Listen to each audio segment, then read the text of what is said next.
Call to order Tuesday, April 8th, 2014, Village Town Hall meeting.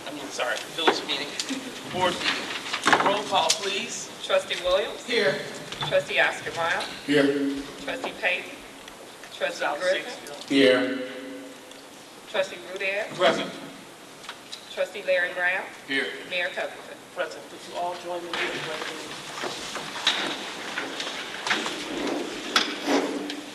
Allegiance to the flag of the United States of America and to the republic for which it stands, one nation, under God, indivisible, with liberty and justice for all. Thank you very much.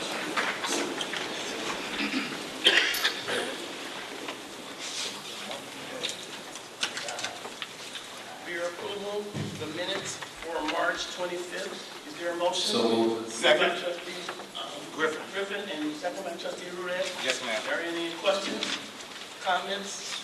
Roll call, please. Trustee Williams? Aye. Trustee Oscar Brown? Aye. Trustee Griffin?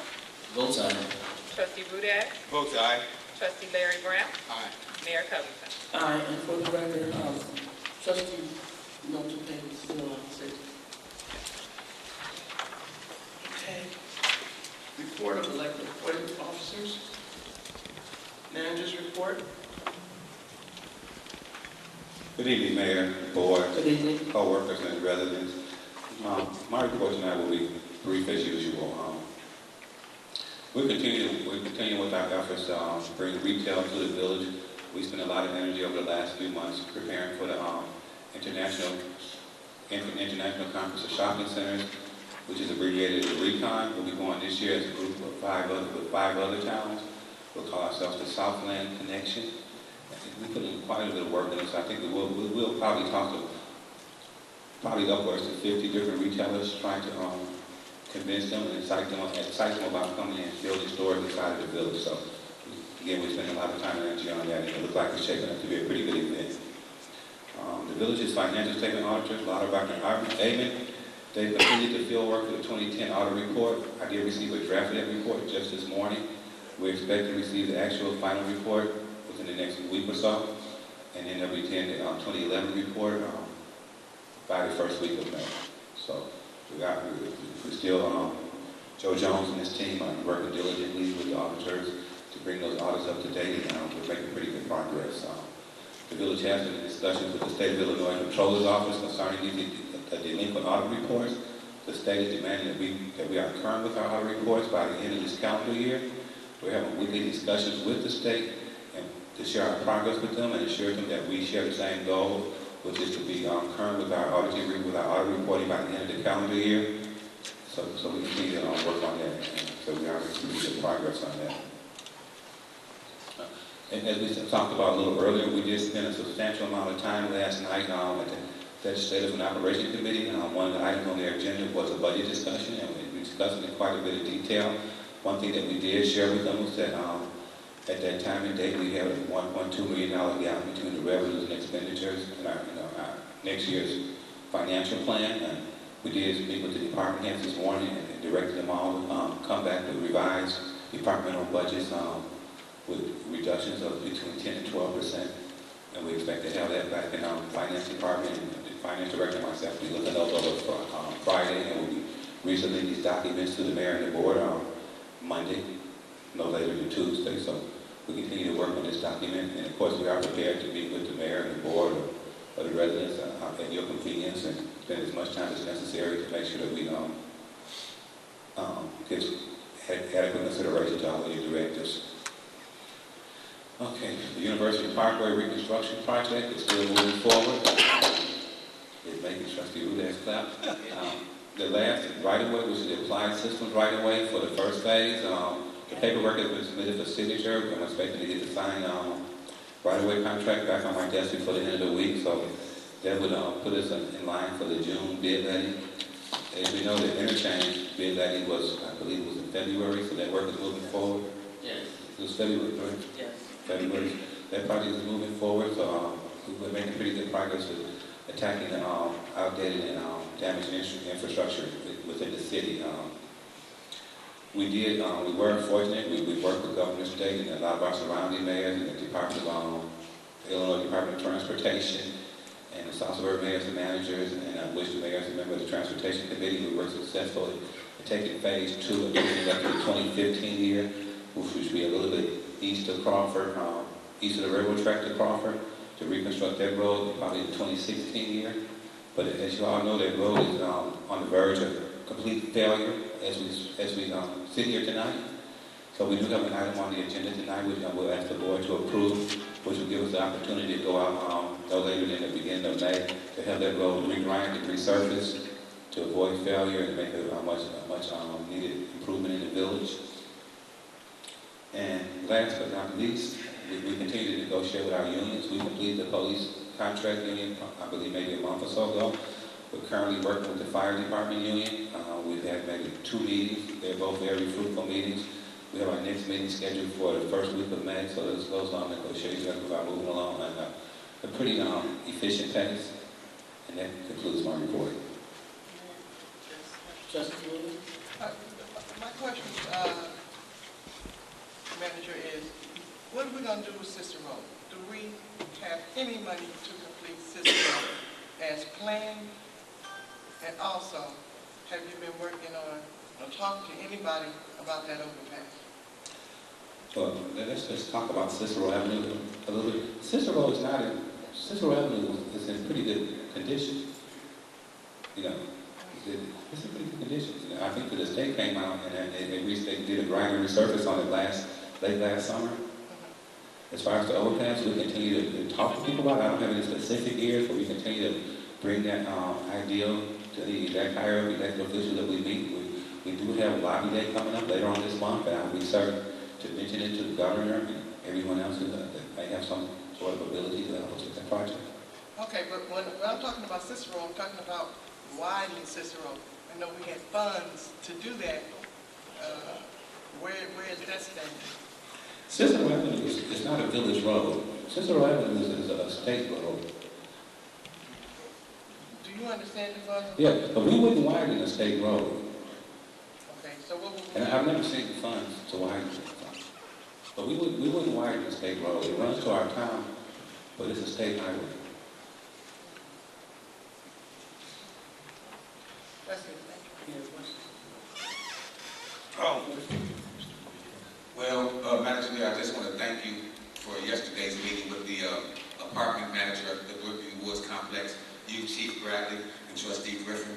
I think that was a very successful meeting, and it's just letting our residents know that we will not tolerate trash going all through our community, violence, acts of crimes, or anything, gravity roads, or anything. We're going to improve our front, and we won't be, oh, I'm sorry, Larry. We won't be dealing with this garbage anymore, and I think we've come to some conclusion that we're going to have, what do you call those, Mr. Lanier? Thank you, Trustee Young. Thank you for having us convene that meeting too. I think it was very fruitful as far as us going after our homeowners and discussing curb appeal for the spring. What you talking about? We're going to ask the board to consider an ordinance in the near future to have enclosures around our dumpsters on apartment buildings. We're asking them to hire security when they manage apartment buildings. We're asking them to, and they've agreed to these things, have hire weekend maintenance people so that things aren't accumulated over the weekend. So when we come to work on Monday morning, we see what was left over, or somebody did whatever they did over the weekend.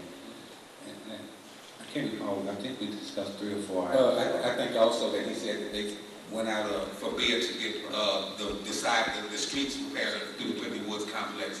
But we're going to make sure that we send a message to all landlords within our community that we're not going to tolerate anything but the best for our residents. And we're going to be continually work on improving the quality of life of our residents. And thanks again for getting that meeting together for us. Thank you, Trustee Griffin and Chief Bradley, for the information and your input. It was greatly appreciated. Anything else? Yes. Manager Lanier, when will the summer hiring begin or start? What's already started? It depends on what area they're working in. I believe that the golf course, they bring theirs on first because they bring on a few younger people.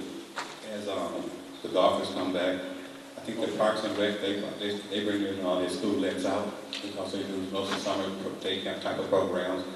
And Public Works, they bring theirs on pretty much consistent, pretty much the same time as Parks and Rec. So Okay, probably well, like June. I would like to say, if at all possible, I would like you to hire as many our kids as we can for the summer. That'll give them something to do, keep them busy. I don't care if it's 4 or 5 hours a day. It doesn't have to be 8 hours. Give them something to do, you know. I appreciate that. Yes, sir. On that note, Mr. Lanier, as you know, last year I got 36 children to work for our village. Paul has asked a question about that. We're waiting for approval from the state to see, or feds, to see if we can get the money again. So that'll be additional. If so, they're talking about expanding it. Instead of 36 kids that I had last year, we're trying to get at least 40. So as soon as that comes through, I'll let you know. That would be excellent. That would be excellent. And that's no cost to the village again. Okay, any other questions for the village manager? Mayor's report. I will give it right now for 10 minutes to open up to someone else here. I was in a meeting and I met these gentlemen and I thought it was something that the village could use and it would be to advantage, well, just to hear it. And if they do accept it, we could probably entertain it with something on our agenda for next board meeting. Mike, please come. 10 minutes at the most. That's all. Good evening, Mayor and Trustee and Officer Bradley. My name is Greg Carr, and I'm President and founder of AM Audit. We're a utility auditing firm, and when I say utility auditing firm, we audit the utilities that serve your community. Utilities like Nicor Gas, Commonwealth Edison, and your various phone companies. And we're auditing them to make sure that they're charging the correct rates and in compliance with all the state laws and so forth. We formed this company in 2002. I had been in the utility industry for almost 30 years, and I saw a need for this because being on the inside working for utilities, I saw where things were happening that at times were not to the best advantage of the communities. So I formed this company, and over the last 11 years, we've audited almost 100 municipalities, some of which are in your area, and I'll list just a few: Phoenix, Robbins, Harvey, Riverdale, Markham, Linwood, Chicago, Country Club Hills. And so we've been active in this community, and we'd very much like to talk to University Park about doing an audit. We are not selling any services. We, as I said, are auditing the utilities themselves and looking for areas where they may make mistakes. And it's not uncommon when you think about all of the things that utilities provide to a community, you know, from traffic signals to street lights to gas services. I mean, a lot of things are provided to you under franchise agreements. You have taxes that you collect from various businesses and residents. And a lot of times those things are not particularly correct.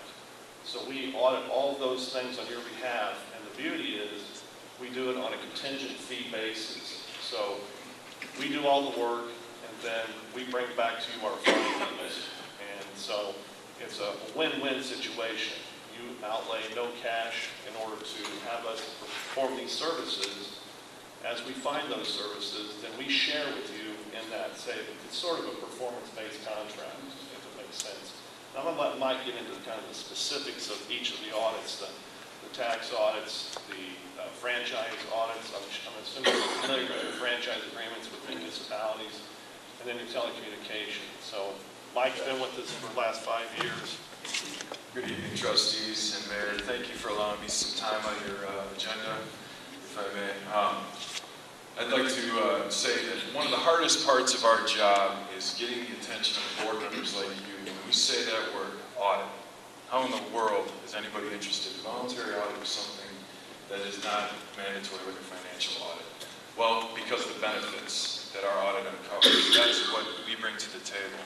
First off, I'd like to get into a little bit of who we are. We've assembled a team, not myself, but the upper management has assembled a team of utility experts who have unmatched experience. These people bring 20 to 30 years of experience at the utilities to your table, serving you with their knowledge of the inner workings of these utilities that we're auditing on their behalf. And this is the only thing that sets us as a valuable entity to you is our experience. One of our monikers is knowledge is only gained through experience, and that's a fact. So if you've worked for the utility for 30 years, you can look at a utility bill and go right through it line by line. You know what's right and what's wrong. And that's what we bring to the table is a seasoned staff that have specific utility experience to what they're auditing for you. Now, the other thing that we bring to the table is that we don't cost anything up front. As Greg said, we are contingent fee. We only get paid if we find something for you.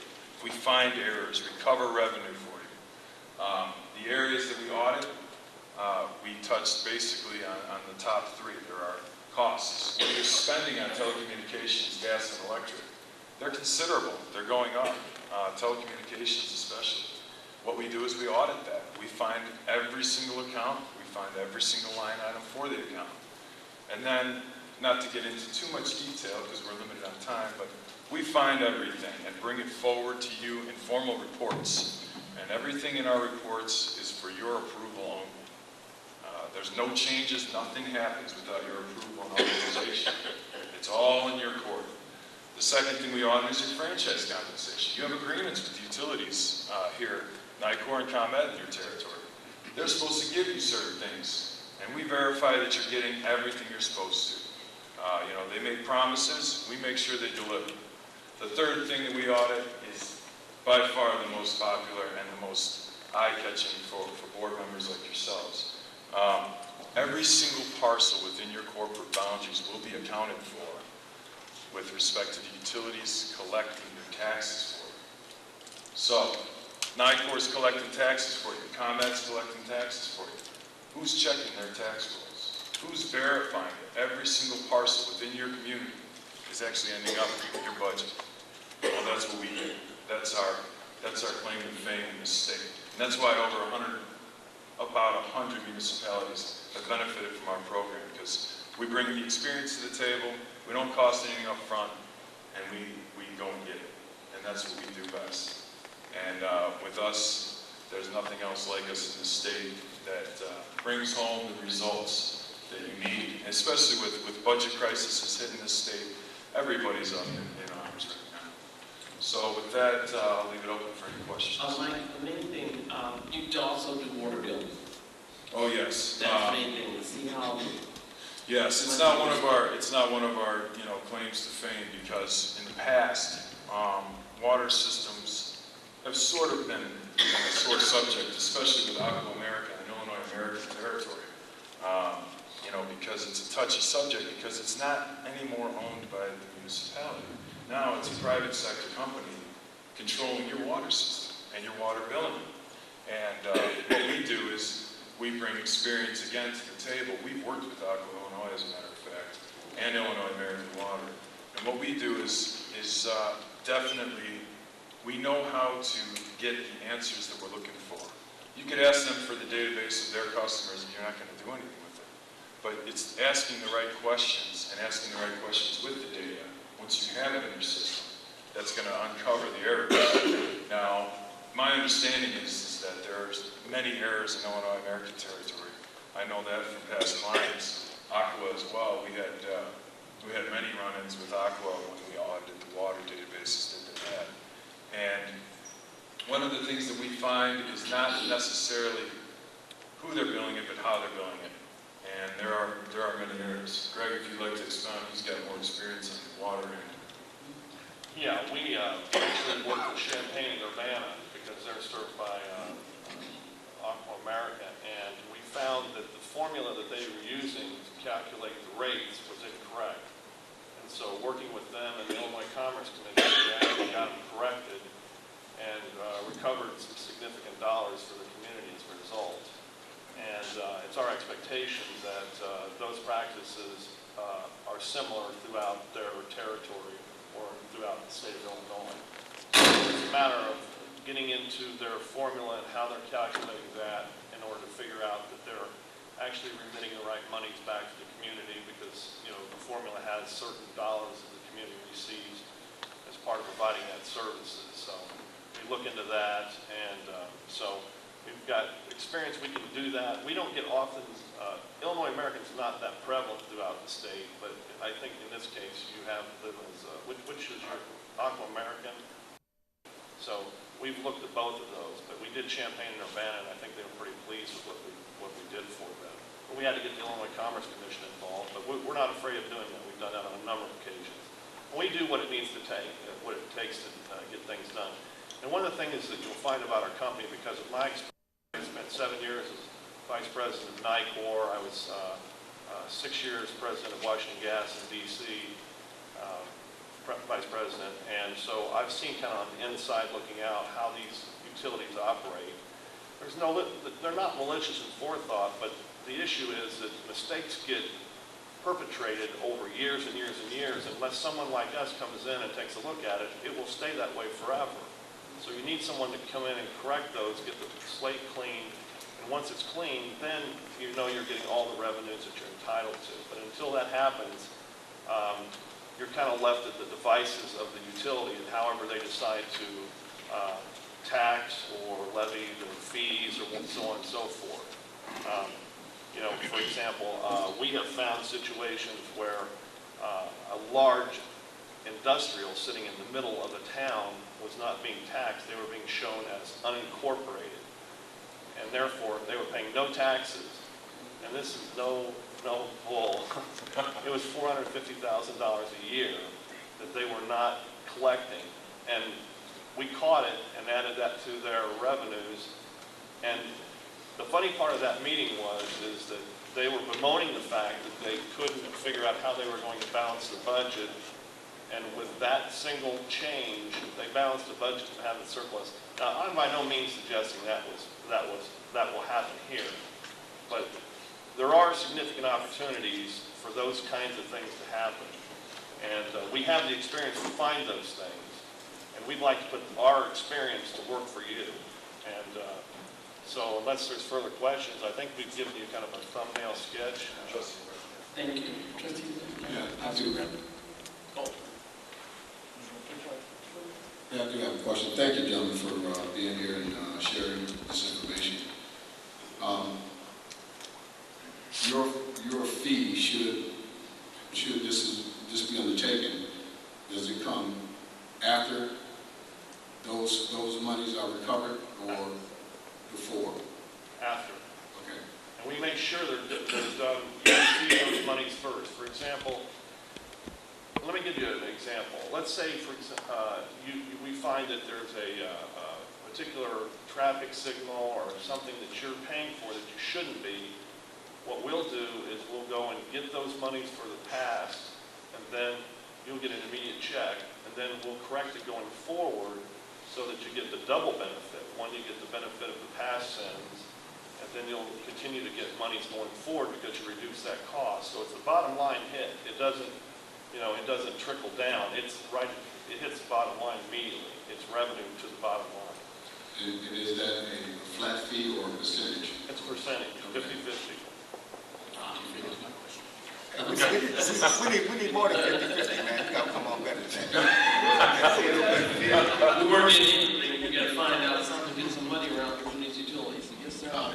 My question was actually along those lines. Also, if you made recommendations via your reports that you were mentioning, is there a charge for that if we decided not to? No, it's a la carte. You can pick and choose which ones you want. Because we don't want to make any decisions for you that might compromise anything you may be doing. There may be reasons why things are the way they are. For example, we'll find a phone line that has no usage on it for 24 months. And we say to ourselves, why do you have a phone line with no usage? Is it a dead line that no one knows about? Turns out it's an alarm circuit. You can't turn it off.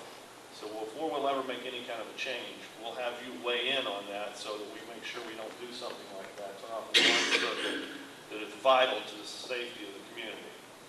So you have the complete control over what it is you want us to do. All right.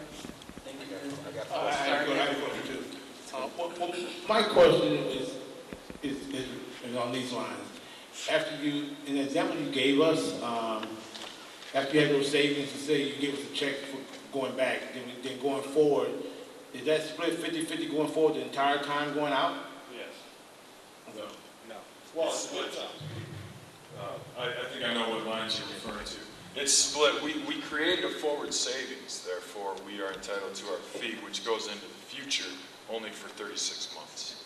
But if we create, like, let's say we reduce a cost of a light by $5, we would get $2.50 for 36 months, $2.50. And that's the only economical way we can work this. And this has been the same fee structure since the genesis of the company in 2002. It is what it is. That is our fee. And it's actually quite perfect because you win some, you lose some. And some of these audits are massive undertakings. Some of them are a lot of work and no findings, or very little. But we still quite often we find everything. Basically, what you're going to get here is a clean bill of health on anything related to utilities in your community, period. Everything that you're spending money on, everything you're supposed to give money on, is going to be perfect. And that's our goal. I just want to say, Mayor, I did use this firm in a local village close by, and we did have a lot of success with it. Thanks, Trustee. That's the manager. Thank you. Because the reason I brought this is because I look at my utility bills and I look at all these municipal taxes, and they come to me, how do we get this? Are we getting the full amount we're supposed to get? Are we being cheated? Like you said, that was interesting about the industrial park thing. That was very good. So yeah, we're looking for funds. We're looking for generation of revenue.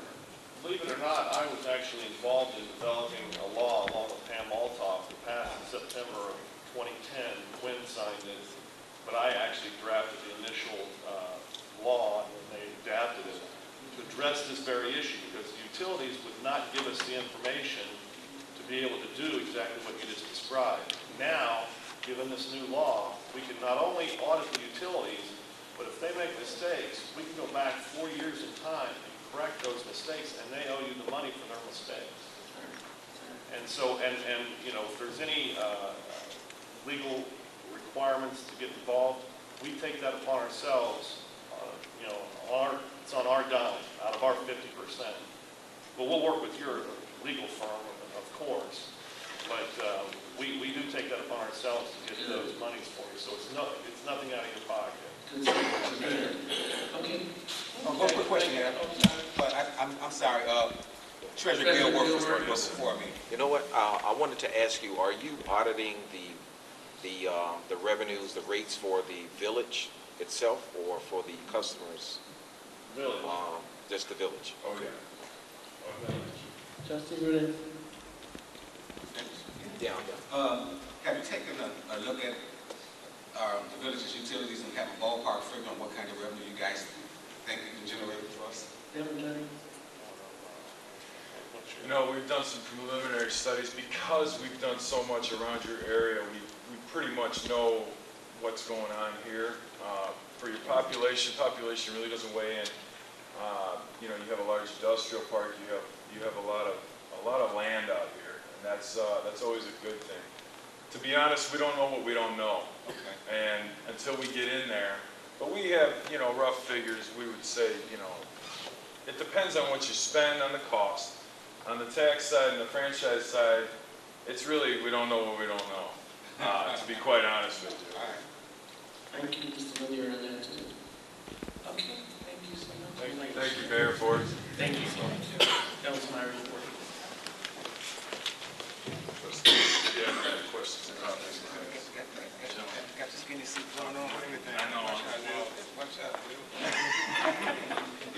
Thank you so much. If you have any questions, please call. Anytime. Thank you. So, thank you. Okay. All right, I'll do that. Thank you, sir. Mayor? Yes, sir? I don't know if you had an opportunity to do this. Oh, wait, you gave the wrong. How you gave this? What I give you? You gave Trustee Perez his card. Sorry? That's what happened? Yeah, man. Wait, can I have one of your cards? Yes, sir. Thank you. Council. Yes, Mayor. I have something that a resident gave that they really wanted you to read. But can we not go? I mean, I think it's kind of important. but I really don't want to be I have a lot that I don't want to say. You don't mind? Last one, all right. I'd be glad to do that, but I don't want to say more right now. Can I take 2 minutes to do it then? I'll give it to you. Okay, but I just think that, you know, sometimes our police department gets beat down so bad sometimes. And I think if something good occurs, that the public also needs to be You can encouraged. summarize it, I mean, you know, I don't want to read the letter. All right, give me 2 minutes, Mayor. Let me take 2 minutes, okay, please? Just, can you summarize it, I mean? Okay, to make a long We got a story. lot of stuff on it. Yes, we do. To make a long story short, the letter was written by the mother and father of the young man that was shot in the community, and he was really complimenting Chief Bradley and his staff and the committee and the University Park Police Department and all on how great of a job they did. And I don't know if the public knows, they arrested the guy, he's in custody, and so is the driver of the shooting. And you know, the police department gets beat up on what they don't do. So when there's something good that happens, let's give Chief Bradley and his team a round of applause. And continue to fight. Thank you so much. I appreciate them doing your job. Thank you so much. Okay, that was the mayor's report. Committee and commissions. Reports of other officers. Attorney report. I'll report you. Okay, department updates. General public, please, I don't have any cards completed.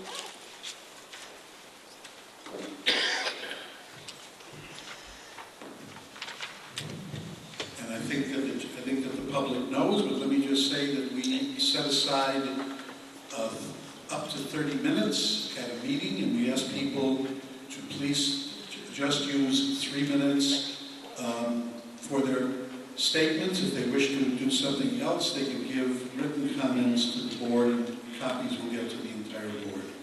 Thank you. We have 30 minutes to do this, and Mr. Robert Travis, please.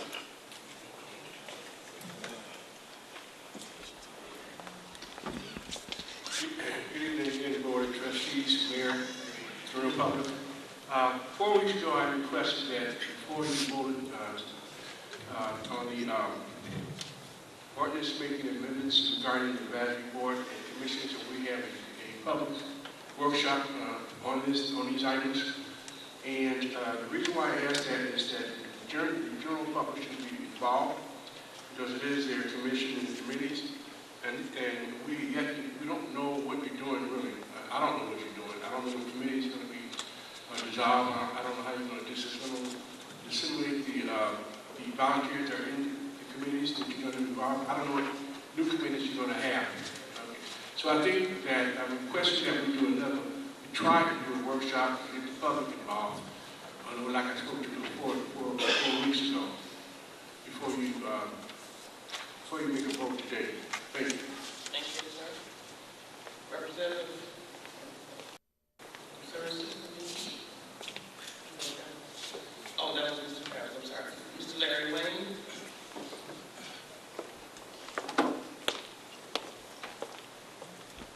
Good evening, Madam Mayor, Board of Good evening, Trustees, sir. residences of the village of University Park, and please, thank you.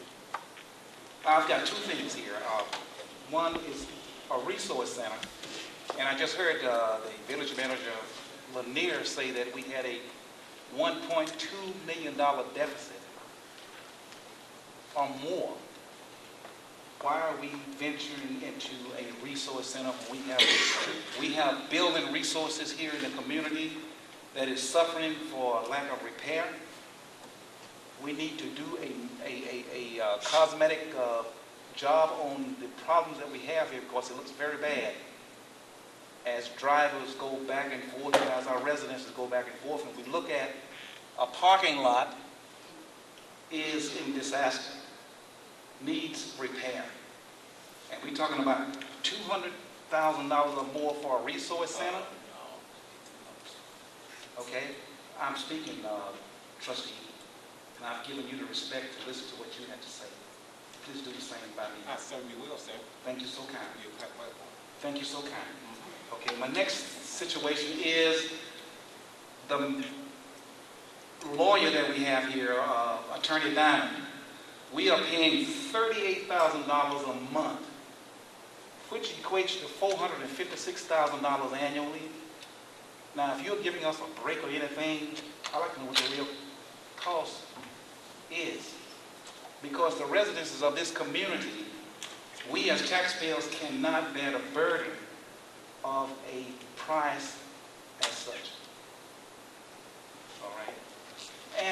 And my last point is, why don't we have a contract? We've had contracts with previous attorneys. Why don't we, Board of Trustees, don't we have a contract? Okay. Now, I've been here for 7 years and I've been looking across the board and trying to find progress in this village.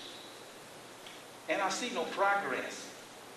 And what is driving me to do is get up and get out in the village and let people know, come to these meetings so you can see exactly what is happening and what is not happening. So when you go to the voting polls, you can make a conscious decision of keeping or getting rid of people who are not doing their jobs to help grow this community. And it's a disaster. And I've seen only two things in this community. That is the dollar store and the veteran wall out there, which was donated free by Home Depot. I haven't seen anything else. So we need to have some up mobility as far as progress in this community. And I've been talking to members of this community. It's about get up and get in this building here and see what's going on in this. 3 minutes, Ross. Thank you so kindly. Thank you. Ms. Wilson?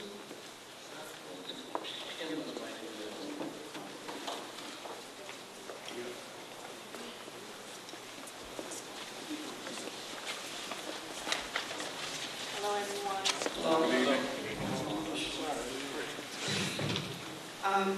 My name is Shina Wilson. These are my children.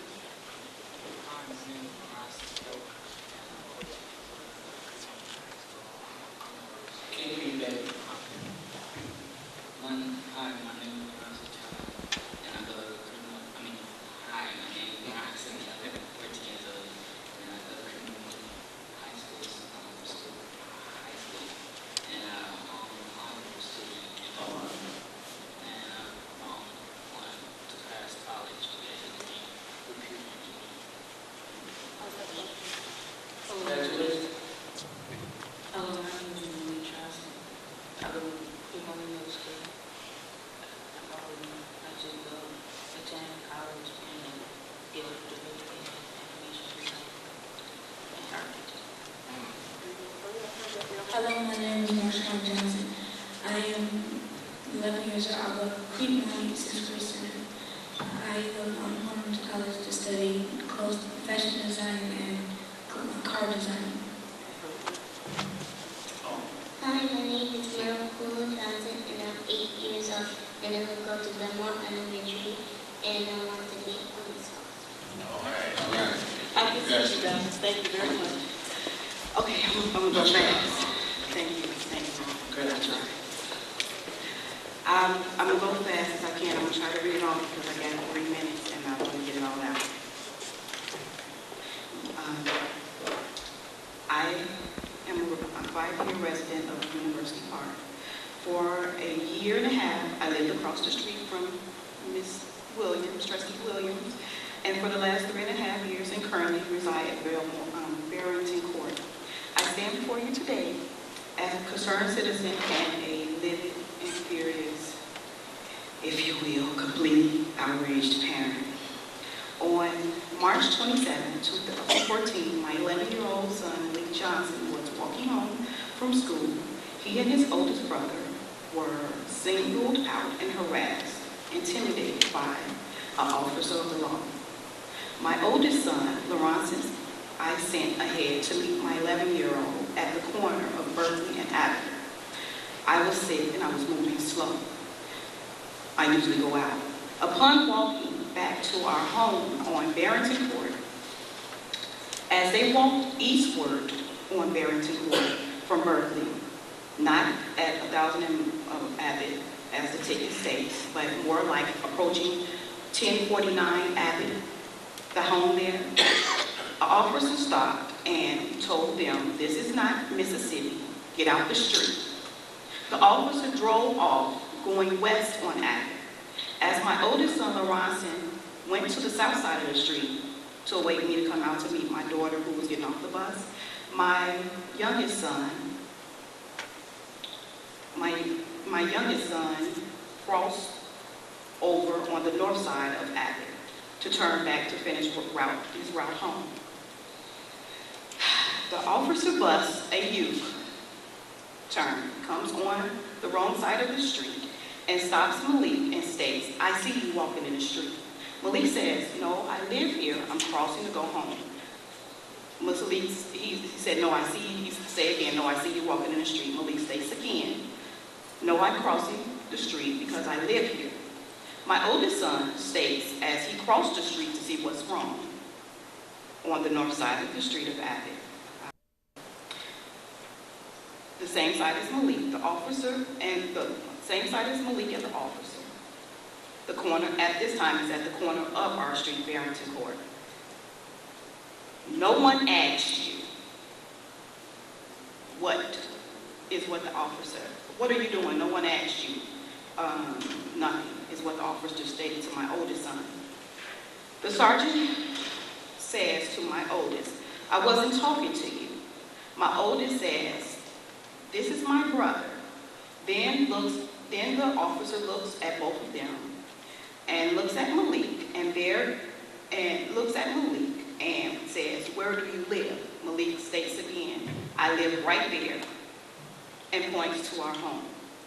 The officer states, "If I see you walking in the street again, I'm going to take you to court and put you in an orange suit." And then drove off. Excuse me, your time is up. It's an important story. Our police chief is here. Have you spoken to him before about this? I made a complaint. And I also was told to look up the ordinance, and I did so too.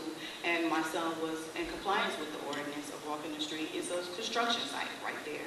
Just like I told him, it's a safe route. You have to make a safe route to come home. We got a naked man running loose. So therefore, in the ordinance, it states that I can look at the ordinance if you want. I can bring it up. No, I think again. He was walking across. I think she should be allowed. I don't know if she should make the end of what she's saying. Yes, please, because this is my son. I'm a widow of 5 years. I do my part as a parent. This ain't Moquisha and Lil Ray Ray and Lil Pistol Shooter. This is my children that I put my time in. And if he did something wrong, he could have just said, "I'm sorry," because it is some knuckleheads. He might not have known who's who, but this is my child, and he didn't handle this properly. As I finish.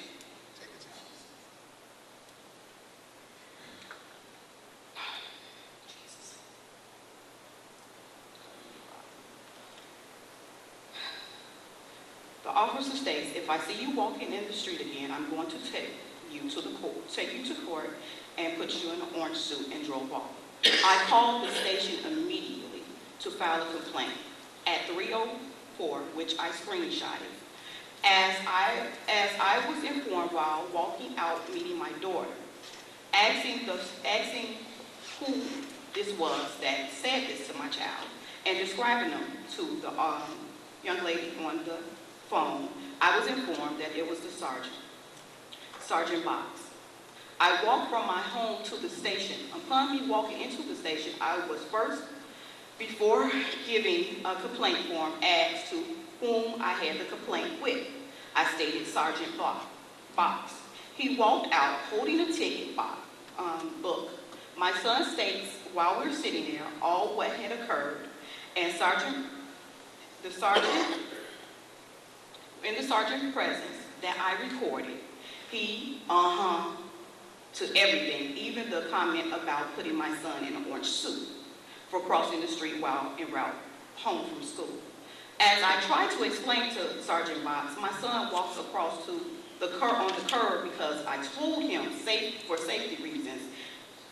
He overtalked me and stated it's the law, and then wrote a ticket vindictively right then and there at the station, in which I walked in to file a complaint against him for. And I stated to look up the ordinance, in which I did.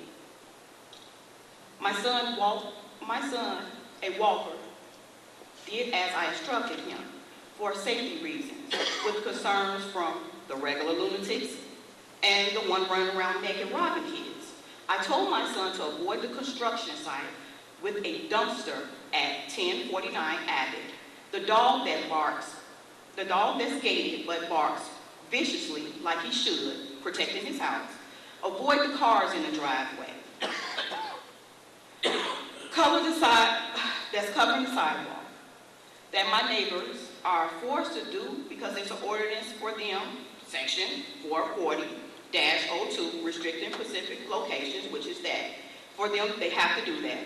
I forbid him to ever walk in anyone's grass. I forbid him to do that because that will cause him to break the law, ordinance 638-03, criminal trespassing, because the kids have been warned by owners to stay off the grass. Even the school has been called regarding this concerning the children. Because of these factors, his walking along the street was covered by the ordinance, chapter 414, section 41401, which states that, I could read it all, but I know you all should know it, that if it's anything obstructing the walk, they are allowed to walk close to the curb. And I took pictures. They're digital. And it has the date on it. If my son had did anything wrong, I am not the type of mom. I go up to the school and make sure that they enforce it when he does something wrong. You are to give, according to the ordinance, it's another ordinance that states that you are supposed to contact the parent. You're not supposed to threaten the child. That's a threat. He's 11. He was terrified. Orange suit is not community service. Orange suit is juvenile detention center. And that's not what the ordinance, the penalty for walking in the street. The penalty to walking in the street is a fine. So why would he say, I'm gonna put you, if I see you again in the street, I'm going to put you in an orange, take you to court and put you in an orange suit. I have it on tape. He stated again. I have him on tape stating this. I stand here before you because I've been a resident for the last 5 years, and I'm not a liability to University Park. Me and my children get in our yard, we clean, we keep it clean, our house is clean, don't have people running in and out. We respect and love University Park. It's been our safe haven since my husband passed. It truly has. It's been a home. The school has. I don't have a problem, and I never had a problem. This is wrong. And I would like to know what was to be done in regards to this, because I still have a ticket in Bowley. I would pay the ticket if I didn't find, he didn't instruct me to the ordinance, and then I read, because I am educated enough to read, that he was in compliance with the ordinance. So what is going to be done in regards to this? Nigel Deere, Chief.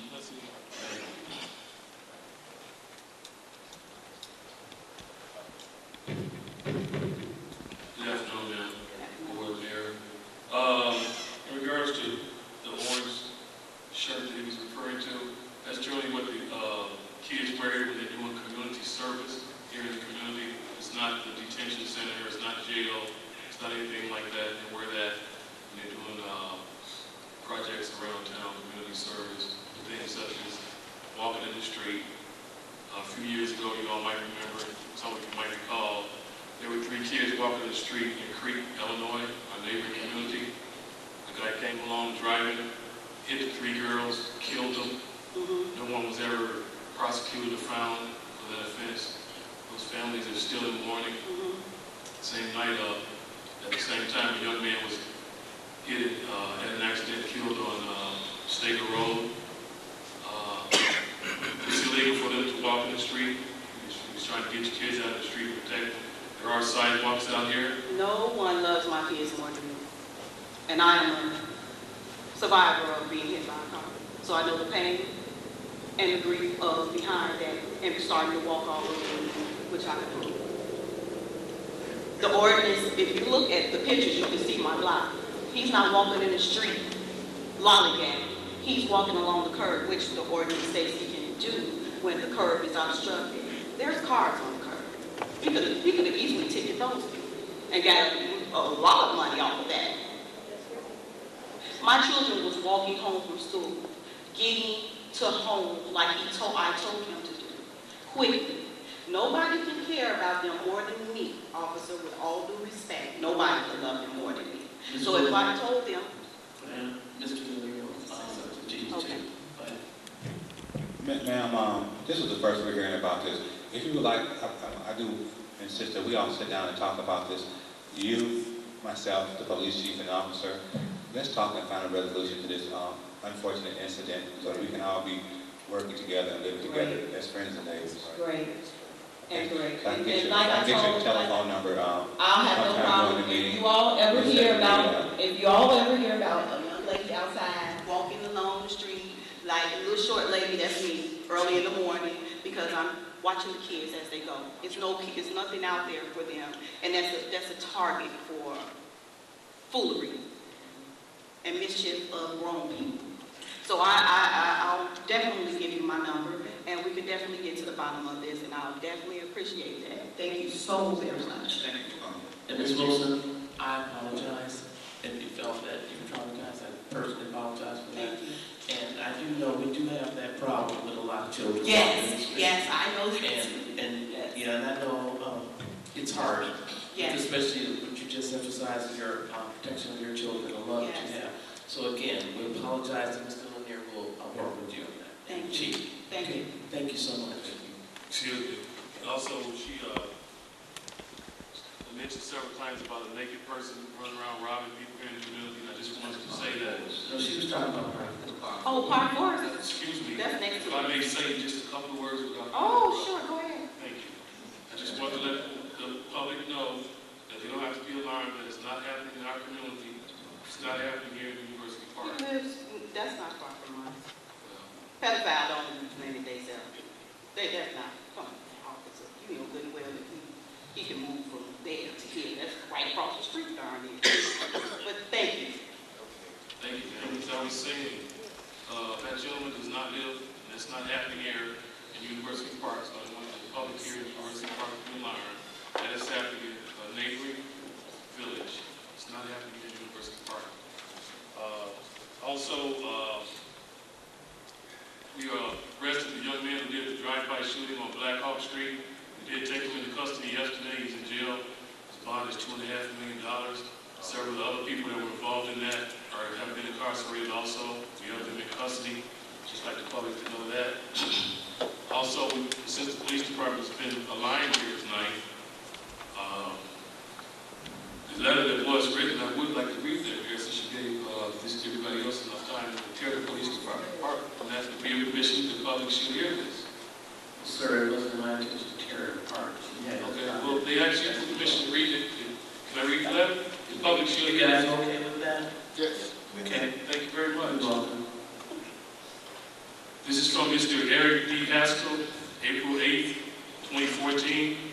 Dear Mayor Covington and village trustees, I'm sure you're aware of the events that occurred on 13 January 2014 at 913 Black Hawk here in University Park, where my son Marty Williams and another gentleman was shot.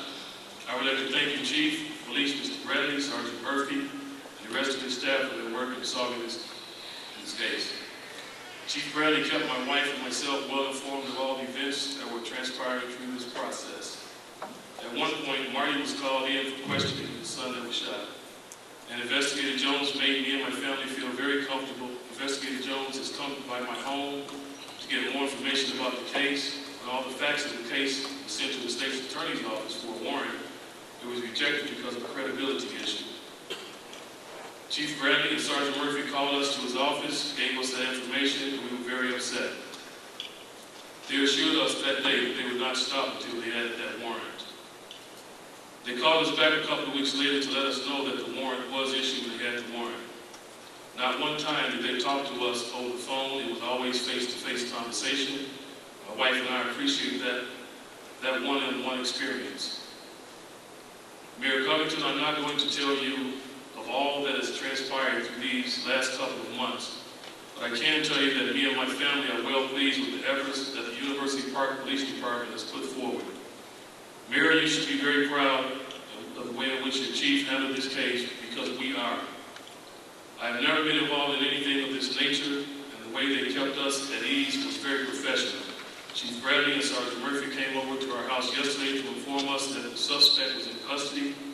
They didn't just come in and leave, they walked us through the next steps of events to happen. Since the shooting has happened, Marty has been scared to leave the house or always looking over his shoulder, which no young man should have to do. He was not here when they first arrived. He came in later when they told him the news, and the relief he showed was so unbelievable. Mayor, I ask that you and the trustees give Chief Bradley and his staff the credit that they deserve. I'm usually at the monthly village meetings, but will not be able to attend tonight. I ask that you, Mayor, read this letter and let the community know the great job the police department has done. Things don't always work out the way we wanted, and in time we wanted to. But I can say that we don't give our police enough credit for the job they do for us, and in this case I would like to say thanks on behalf of me and my family to the Park Police Department. Chief Bradley, Sergeant Murphy, and Investigator Jones for their tireless work in solving this case. Thank you all for giving me the time to read that. Thank you, and I would have read it if I had it. Yeah, I'm sure. And congratulations. Excuse me? I said, yeah, sure. Okay, I didn't receive it. Okay, Ms. Wolf. Come on, please. I can't hear you. Good evening. Good evening. I've been a citizen of University Park for over 23 years. I've raised 3 children in the school system. One of them is a graduate, the other's gone through a training school, and they're all doing great. I'm very proud of University Park and what it has to offer. I think most of the citizens in University Park, we're family people. Most of us have homes where we have children. I'm now bringing up grandchildren in the village, and I don't hesitate to call the police if I see something wrong. They've never failed to respond, but we have an ever-changing community, an ever-changing staff, and I think that the respect for the citizens when they call or when they are coming into contact with the police should be there, whether it's to the adults or whether it's to the children. We teach our children to go out and approach a policeman in danger, fear, something wrong. So we want that protection to come back to our children in a respectful way. Yes. We don't want them to be belittled, yes, insulted, or threatened. And I'm not saying that happened. I'm just saying that it's changing. We have new staff. We really need to work on that because we need our police force. But we demand respect. Thank you. Thank you, Mrs. Smith. My name is Mary Smith. Mrs. Smith, that's Yeah. right. Okay. There's no others. So this time we go to unfinished business. There's one question I have. The head of committee commissions reports, and Laverne wasn't here, so it was about the comprehensive plan. There's one thing, and I'll just bring that later for sake of time. Okay. Unfinished business, second and third reading of ordinance making amendment regarding advisory committee and commissions. Is there a motion? So moved. Second. Moved by trustee Griffin. Second by trustee Ruiz. Comments? Anyone have any comments? I have one. This is what Mr. Travis is referring to. I have just received my office an award for volunteerism award. I have nominated someone for that. And it's interesting now, the committees that we're not abolishing is the golf course committee, am I correct? The legislative committee and the utility committee. Senior Citizens Committee. And the senior citizens committee. Finance Committee. Finance committee. Police and Fire Commission. Police and Fire. That's the commission. That's not a committee. I don't think you have a right to eliminate the commissions. But that's something I don't think we should really entertain. I really think we should table this and think about it as he's requested. I know Mr. Travis has been a volunteer for 20 years. And some people really like doing that with their time. They like giving back to their community. where they live. Some of them are retired, and they enjoy that. And they have a lot of expertise that we can't pay for at times. We have people that was on the IT committee that had backgrounds in consulting firms as far as Italy. And now we're abolishing those things, where we would have to pay someone for those expertise in certain areas. And also the fact that these committee and commissions, they enjoy doing this. They love giving back to their committee. You see that, you might not hear it here, but it's a factor. And I just think that we would do a disservice to take them away from that. And we should just think about it, because there's so many things to be done. And we have to pay people. We have family fleeing, everyone. I did that 17 years before I was up here. Barbara McKinley Lewis, we used to love decorating the cards. It was a joy. And we used to be a family, and it brought people together to know one another. And to abolish that, some people say they can't even get people to volunteer. And the reasoning that I'm reading here in this ordinance is stating because people have not attended. Well, when I brought people up here, they were voted down. So how could you say they didn't attend when they weren't even allowed to be on the committee? So that's ludicrous. I just think that we should not really do this tonight, and we should give them a chance and try to work with the people. Have some harmony in the village and some love. I just really think that I'm just totally against that. And I would ask that you reconsider doing this tonight and give people a chance to love their village. And other people, like I said, there are awards that they're giving people for volunteerism. And here we are taking it away from people. So if you would reconsider this, I would be honored. If not, do what you usually do. Is there someone that would consider tabling this? I'll make the motion to table. Thank you. There a second? And we've had these committees for over 20-some years. This is really sad. Okay, roll call to table it. No. That didn't fail, so no second. Can I second? No. Okay. Okay, roll call to abolish for over 20+ years in this village these committees and commissions. What are we coming to? Roll call. Trustee Williams. Oh, sorry. Trustee Oscar Brown. You for the people. I'm for the people. Aye. Trustee Griffin. Votes aye. Trustee Rudas. Votes aye. Wow. Trustee Larry Brown. Votes no. Mayor Covington. Absolutely not.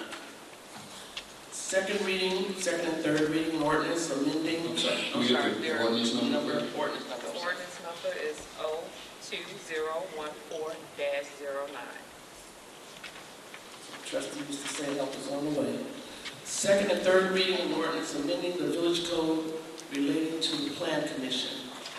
Is there a motion? So moved. Second. Moved by trustee Rudas, second by trustee Griffin.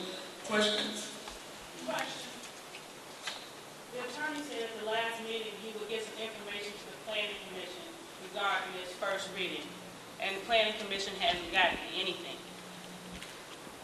Will the planning commission get any information?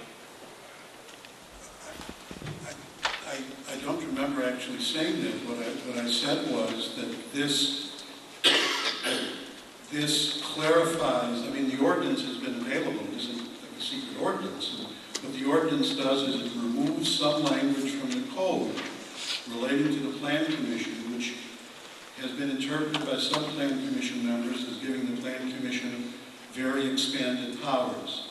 And there's really nothing more to say. This does not remove from the plan commission any of its responsibilities with regards to any of the statutory, zoning, and planning matters.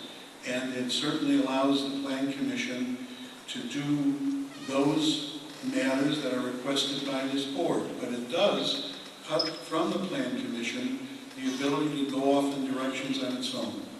When you say on its own, Misconception. I'm sorry. What you say, I'm sorry? Excuse me for misunderstanding what you told us last meeting. When you say overboard, go out of their way, what exactly are we talking about? Well, there was language in the ordinance that in effect talks about the plan commission having liaison with other boards and commissions, and this basically restores the Plan Commission to its basic statutory powers in relationship to the zoning ordinance, and it gives the Plan Commission the ability to undertake matters that in fact are given to it by the village board. This doesn't change anything in the zoning ordinance. The zoning ordinance is left unchanged. This simply deals with the provisions in the code that relate to the structure of the Plan Commission. Sorry. President would like to speak. Yeah. So allow. Is that okay? Board? Okay. Laverne? I didn't realize the Plan Commission was operating out of ordinance, and so my question to you is, he presented a job description. Anything that was in that job description, is that out of order? Or, I mean, because what, this is all that I have here, so I'm not for sure exactly what we're changing. We didn't get anything, and I did present a job description as to what we thought the Plan Commission should operate. So does that differ? This ordinance has been available for 6 weeks, and what it does is it simply removes from the provisions that relate to the operation of the Plan Commission certain expanded powers, which in fact are not usually granted to Plan Commissions, and it's frankly for the purpose of allowing the Plan Commission to work within its what is the traditional Plan Commission operation in most communities. As economic development comes back to this community, the Plan Commission will have a great deal to do with regards to zoning, with regards to changes to the zoning ordinance, with regards to changes to the zoning map. That was the intent of this ordinance. The board has asked me to prepare it, and it's up to the board if they wish to adopt it. We got a motion. We got a motion. Okay, I'm sorry. We specifically had items on that job description. They will, it's a motion on the floor. Okay? Yeah, that's it. Roll call. Trustee Williams? Both sides. Trustee Oscar Brown? Aye. Trustee Griffin? Votes aye. Trustee Rudez? Votes aye. Trustee Larry Brown? Votes no. Mayor Covington? Votes no. Because I feel that they should have really talked about this more explicitly to them to make it clear that they're not uncomfortable. Thank you. Next, second and third reading. An ordinance amending the code of ordinance by deleting chapter from part 12, planning and zoning. So moved. Is there a motion moved by trustee Rudez? Second. Second by trustee Griffin. Questions? Repetitive. Roll call. Trustee Williams? Both sides. Trustee Oscar Brown? Aye. Trustee Griffin? Votes aye. Trustee Rudez? Votes aye. Trustee Larry Brown? Votes no. Mayor Covington? Votes no. Motion to permit absent members of the village board to make motions to reconsider at the next regular meeting of their absence matters acted upon at the prior village board meeting. So moved. Moved by trustee Griffin, Rudez, second by, is there a second? Is there a second? I'm sorry, is there a second? Oh, you did? Okay. Trustee Williams, questions? My question, oh, I'm sorry. I'm missing that ordinance. Okay. Okay. Can I explain? Well, yes, sir. Well, I have a question first. Go ahead. I'm really not feeling this. You're saying, trustee, you want to look at mine while I'm talking about this?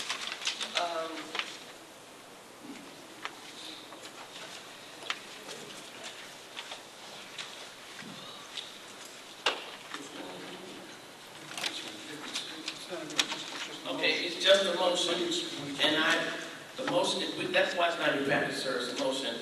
I'm not understanding if that's the case, when trustee Milton Payton's return, he can come back, clarify this for me, and vote on all the things that he missed. My thing was, if you were here, and you can come back, and if you were present at the time, you should be allowed to change your motion, or make a motion to reconsider when you were here and you made a vote, and at that time, you can reconsider your vote. But to say, because you weren't here, like trustee is not here right now, and he can come back, and he can reconsider and make a motion to vote on an action and have that before me. Wow. Okay, please explain that. That's really interesting. Well, the purpose, this motion actually would not, in its current form, would not accomplish what it was intended to do. It would have to be amended. This, of course, the board may remember that, in fact, the village has passed a head tax ordinance. That ordinance had a typographical error in it. It was very clear in all of the discussions. The ordinance was adapted from the City of Chicago ordinance, which originally covered companies that had up to 50 employees. The ordinance here clearly dealt with 15. There was a typographical error in the ordinance. We brought it back to the board to try to correct it. The tax had been in place. The village is collecting money under the tax. The vote at that time was 3 in favor, 2 against. Trustee Brown, Trustee Larry Brown Jr. was not at that meeting.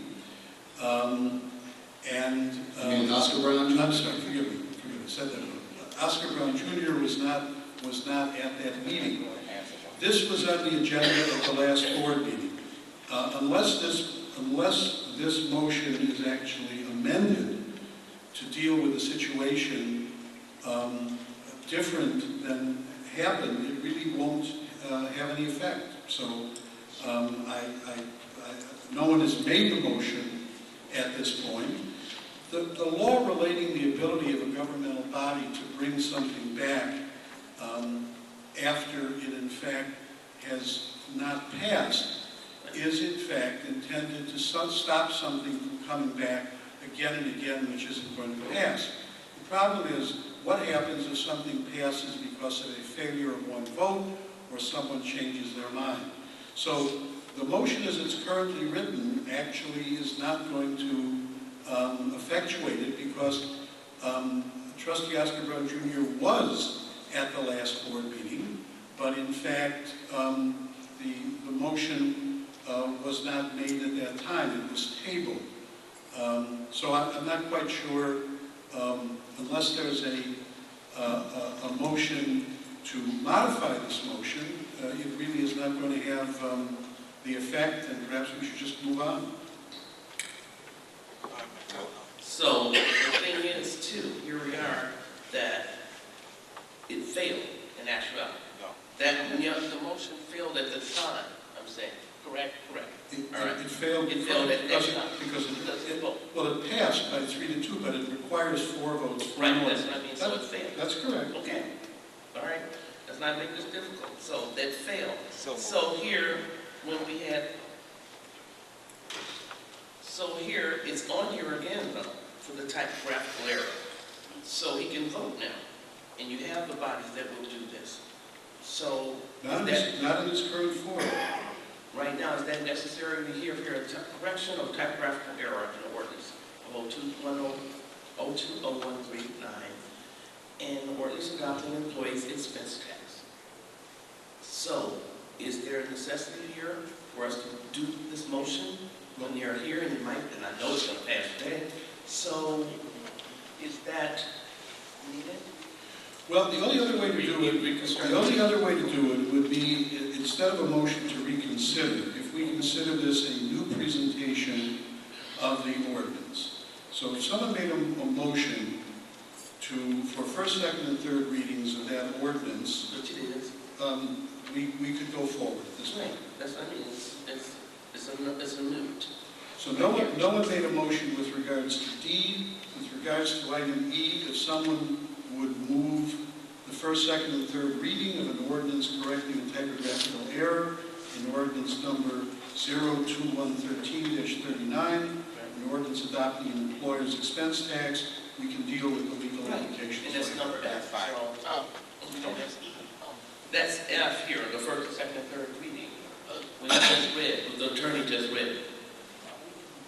I had a Yes, sir. question. If we made a motion to permit absent members of the village board to make motions to reconsider tonight's regular meeting of their attendance were over a certain number, would that be acceptable? Yes, if you modify, if that was the motion that was made, that would in fact allow for the procedure to go forward with the motion to reconsider. I'd like to make a motion. I'd like to make that motion to permit absent members of the village board to make motions to reconsider at the next regular meeting of their attendance where over 5 members of the village board are in attendance and act upon by the board at the board meeting where I was not in attendance, which would be 2 weeks ago. Second. Is that your motion, trustee?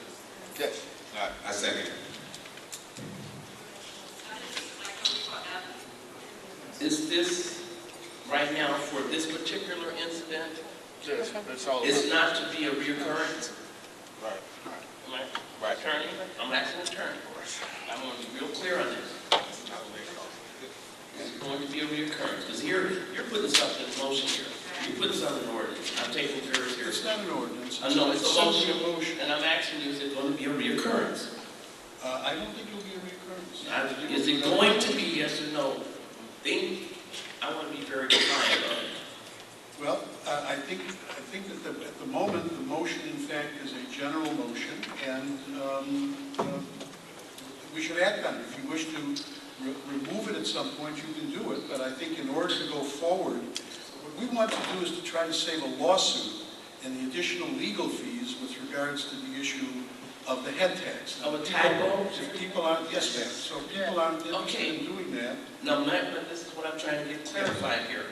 Because of F, yes, one F that addresses this issue that you're talking about, which is the error, and we vote to clear the typo and accept it with the typo error to make sure that it's clarified. How can this be applicable here, right here, F, C, and D? How could that apply to anything there? I mean, you're going to vote for it and clear the typographical error here. So, but that isn't the problem. Okay. Well, the problem is that when an ordinance fails, there's a question about whether it is in order. If you will rule that, in fact, F is in order, then that would take, sorry, not F. If you will rule that E, a motion for first, second, and third readings to correct the typographical errors in order, then there'd be no reason for item D. Right, exactly. So will you rule that if a motion is made for first, second, and third readings for the typographical error, you will rule that in order? Yes, sir. Okay. Then I would... would... Is that with the board? You guys okay with that? Okay, all right, then let's move on to it. Then I would recommend that that would be the motion to be made. Okay. The motion is to be considered the first, second, and third reading in ordinance correcting the typographical error in ordinance number 02013-39, ordinance adopting an employee's expense tax with, can we do the second one as well together, or do you want to do that separate? That's a different matter. Okay, so But is there a motion? You could do both.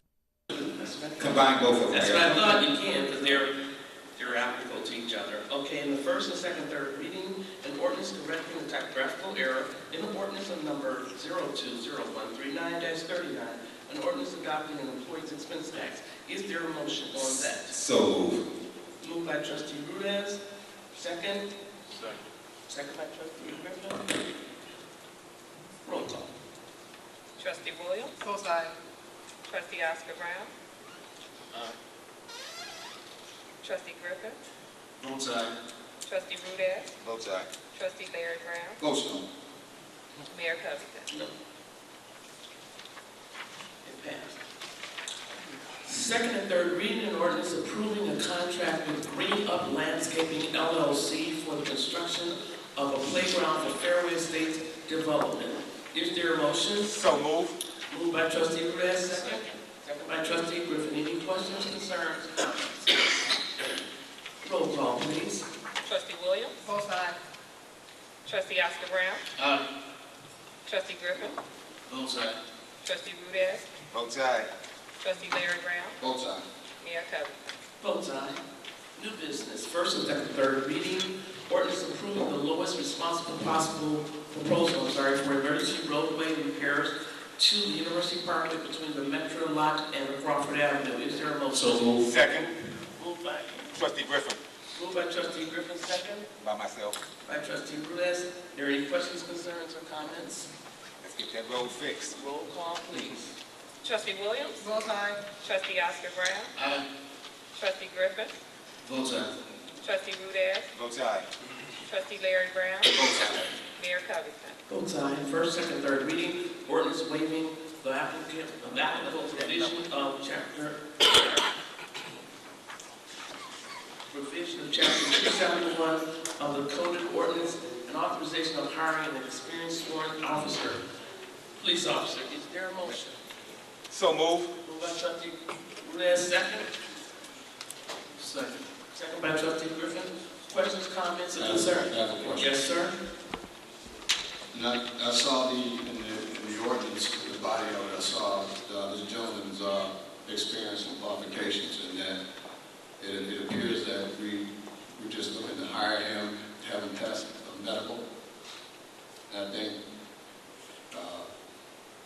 in any situation, and this calls for waiving part of the Fire Police Commission hiring procedures. It does not call for a background or a polygraph. And we're hiring a police officer. And I just need to know why we not have this individual have a background and a polygraph done for this individual. We're not hiring, we're currently a member of the police force. I'll let the chief speak to why he wants to bring him forward from a part-time to a full-time status. He's working as a part-timer now? Yes, he's currently in office. Yes, See, sir. that's not in here. See, that's what we need to know. Trustee Brown, is Excuse in me, the, trustee. Maybe I missed it, but yeah, Trustee Brown, is in the preamble, right above the qualifications, date of birth on page 2.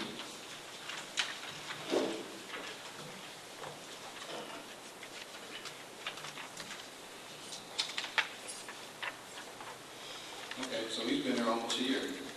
Yes. And if I'm not mistaken, I do believe the police chief does have the authority to hire a part-timer. But you're right, to bring him full-time, he has to, I mean, there's still certain criteria that the individual should go through. He should still have at least a background. We know he's been working here. We know and understand what his work ethic is. I still believe that there should still be a background. I don't disagree with you, Trustee Brown. If you guys would like us to do a background check before we effect his hiring, along with his additional training. Yeah, the fact that he's been working here is we can certainly yeah, it is a certainly plus. meet those requirements. Yeah, that is a plus.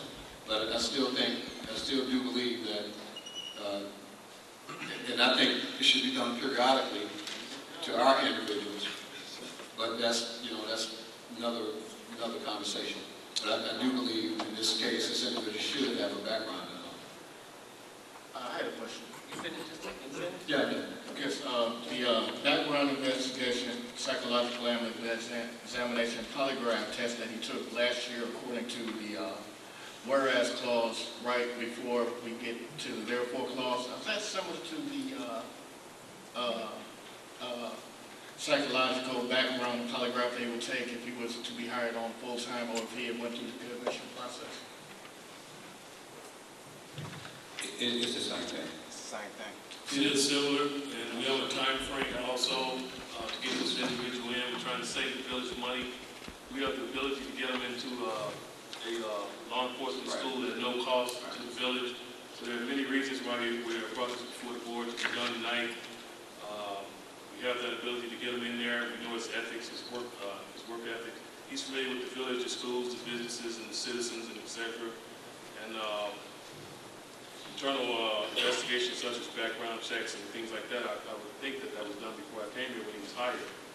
But that would Like have you been, said, it's similar. Right. He just mentioned down there, all that is similar. Again, we're talking about budgets, restraints and money and things like that, and we're able to save the village thousands of dollars by moving very quickly with this to get them in that academy, the police academy. well, I think in light of that, I believe that we should be able to get that information from the Fire Police Commission. If that's the case. Oh, one other question, are you short of full-time officers right now with the summer coming up and kind of need this done right away? Absolutely. We anticipate a very active summer. I guess a lot of the citizens out here are. So that's another reason why we're trying to move forward very quickly and have him get out of the academy, get acclimated, go through our field training, officers training, have him on the street working by the time the kids get out of school this summer. Also, this would free up another part-time position, so you could hire and bring in another part-time officer and still stay within your budget? Absolutely. That interesting, Larry? Yeah, I would like to, I would like to make sure that we should be able to get the information from the Fire Police Commission. That would say, that would stop, we wouldn't have to go any further. And I'm good with that. Okay. We will do that. Thank you. My comment was kind of similar to Trustee Larry Brown. This person, psychological, is much needed. I think we should do that on a regular basis as well, psychological. And this particular person, did the Fire Police Commission know about it at all? Or which is, did they know about it at all, or anybody? This was not presented to the Fire Police Commission. So they weren't aware of it.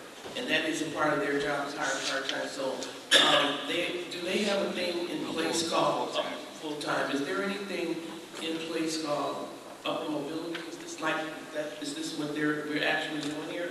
Chief, if you would speak to me. Well, the first part of what you mentioned, trying to still digest that when you say this particular person, you think that a psychological should be done periodically. No, I think she meant backgrounds. Right. It's not psychological. No, that's only done one time. That's a one-time thing. Right, absolutely. And I think they... Yes, you can say that. I mean, this person, again, they work in the department. We know their work ethics. They know the businesses, the citizens, and everything, as I mentioned. So if you want to call everything that I said, upward mobility, I guess that would be a good description. Yeah, that's what I mean. You're promoting him up. Absolutely, from within. So, yeah, that's a great thing, because I know they were trying, I would commend that, but the only thing, the swiftness of this action, would you have,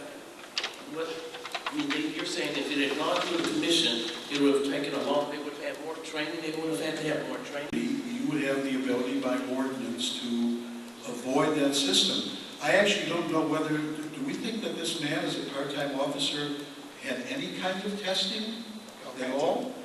Well, one of the reasons, as I explained again, we have a slot that they're holding for us for this particular officer in school that's going to save us thousands of dollars. No, I understand that's wonderful. The only question is, do we have any way of knowing if what the process was when a part-time officer was hired, other than the fact that he'd been an officer in other communities?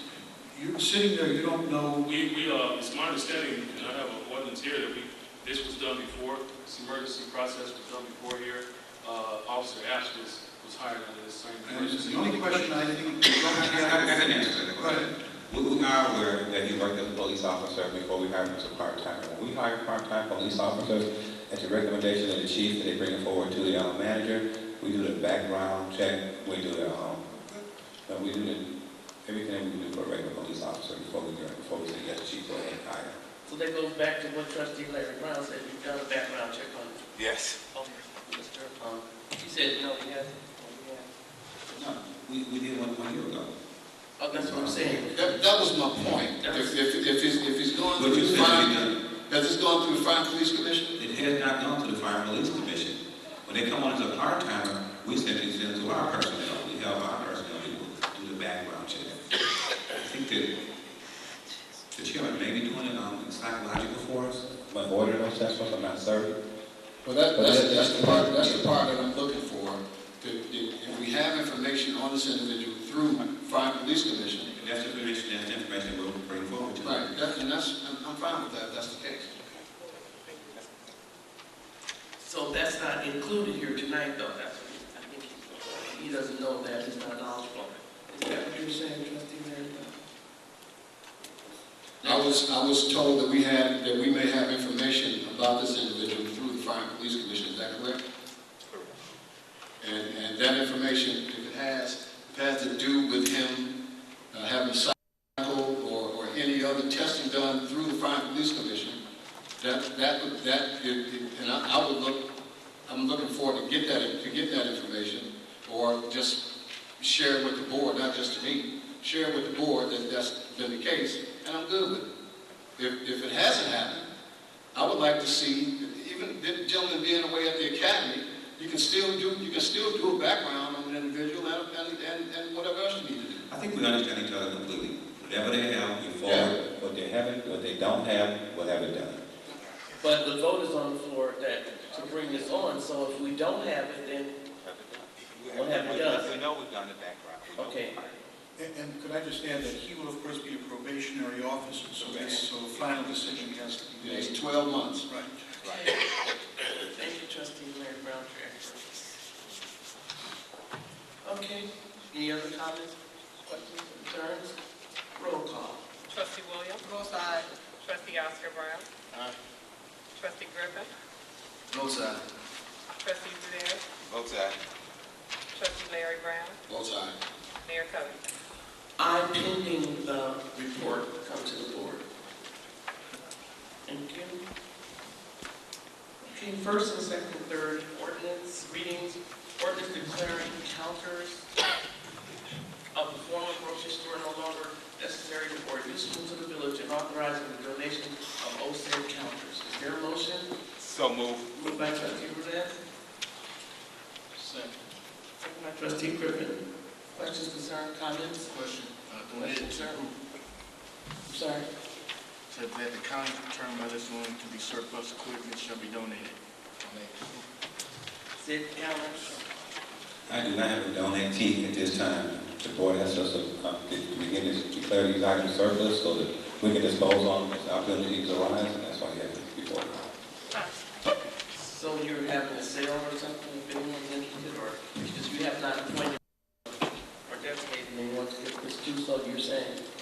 I do not have a donatee or a buyer. Right. The board has to begin to designate these items as surplus, so as opportunities arose, we can dispose of them. Oh, the board said, I'm not aware of that. Okay.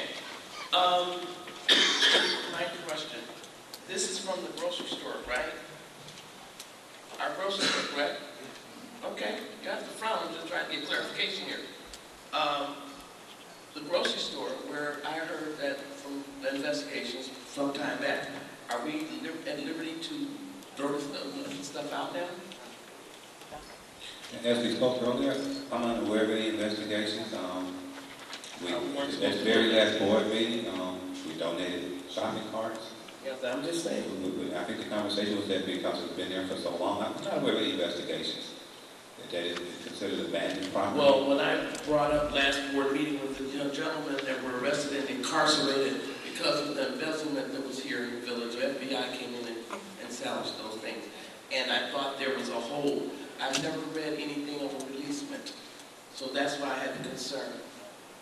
Okay. Mayor would like us to give this more consideration and do an investigation to see if there actually is some sort of FBI hole. And certainly I want to make sure the release will go to the FBI.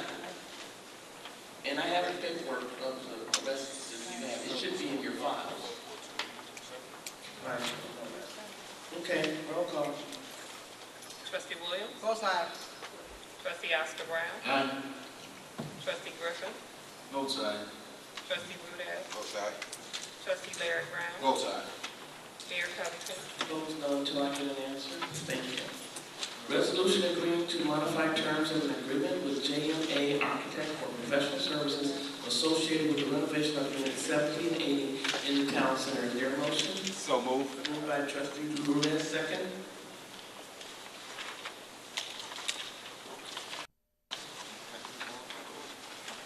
Is there a second? Second by trustee Griffin. Questions, concerns, comments? My concern, as the resident said, we're going to renovate a center when everything else is being torn down. I know you're going, and you spoke earlier, the funds are coming out of town center funds. Well, if that's the case, why can't we beautify the town center? We could take that fine, thin brick and try to do a facelift, seeing we get ready to get a college down here. It would be to our advantage to beautify the entire town center with the town center funds. And again, I know, understand Resource Center, and I understand what you're saying, Trustee Ramirez, I know it's dear to your heart. However, we can get a bus of people, and I looked through Prairie State, they have job readiness, they have trucks over there, they have carpentry, electronics, everything that we can. Why are we keep inventing the wheel on things? We could take that money and clear up this parking lot, do a facelift on the town center, because we need to invite people here to build into the village, to open the stores. And we're going to Vegas, and we're asking people to come here, and they look at this town center, and it's deplorable. It's an embarrassment. So rather than gut out an area that the roofs are still leaking on, are really throwing water, we're putting money to spoil here, to me. But, you know, it's up to the board to do what they want to do, but it just doesn't make sense to take that money and do a gutted area, and we need to do the whole town. So it would be so beautiful to do a facelift. That's what I think. And then we can work on doing something else later. I'm not against it, but I just think right now, first things first. Because every office, every store in this town center is leaking. Look at the roofs. Look at this. Look at that. All over here, it's leaking. And you want to spend thousands of dollars doing that renovation and that, when who's going to do the roof? The roofs are still going to leak. We should do a facelift on the entire town center. So that's my comment, my concern. Roll call. I have a question. Sorry, sir. I'm reading. This is an initial payment of $15,000. What is the cost? The total cost? This is an addendum to a listed contract to upgrade the plan for an additional plans. Additional $10,000. I'm sorry, $11,000. Is this? I'm reading this Article 11 on page 8, I guess. Is this it says that the owner shall compensate the architect as follows: an initial payment of $15,000. Is that the right amount, or is that or what? It's $1 million. The architect shall obtain and maintain expenditures, professional liability insurance, and obtain $1 million, including fraud of contractual liability coverage. That was just the insurance loan, and then not to exceed $50,000 prior to the approval. Said, which page are you on? Which page? I'm looking at page 8, Article 11. Yep. Trustee Riddle, I think that's an original agreement. Trustee Blair, I mean, Trustee Brown. Yeah. I think that's what you're looking at is the original 87 agreement where they're doing work to the police facility, conversion, of course, to University Park Town Center, and remodeling and renovation of the existing fire station. Where you're getting the $15,000 is the original 87 contract. Apparently, this contract's gone through 2 or 3 revisions. And I can point out, there's an Exhibit A, which is a little hard to know exactly. What page is that? Well, Exhibit, attachment. Exhibit A, the attachment. Let me give you the numbers. All right, The numbers are construction document phase $5,000, bidding phase of $1,500, and then a construction phase of $4,500. But the construction phase would only be paid in the event that, in fact, you decided to bid out the work. So the initial work that you would be approving here is actually $6,500. That would get you to the point of getting bids on it.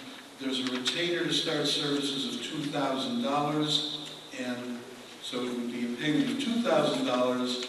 If they do all of the construction documents, it's $5,000. Their work on the bidding phase is $1,500, and then in the event that you bid the contract, they have agreed that they would administer the construction phase for $4,500. These are just the fees. No, well, that's right. The fees here. But right now, what you're approving is only the contract with the architects. They will need to go out and bring in the bids, and at that point, it will be up to the board as to whether they want to pay to have the work actually done. But what is on your agenda tonight is an approval for the architects to get you to the point where you can decide, having gotten the bids, whether you wish to approve the actual construction. And here, I'm sorry, finish up? Yes. Okay, and these bids are construction document fees.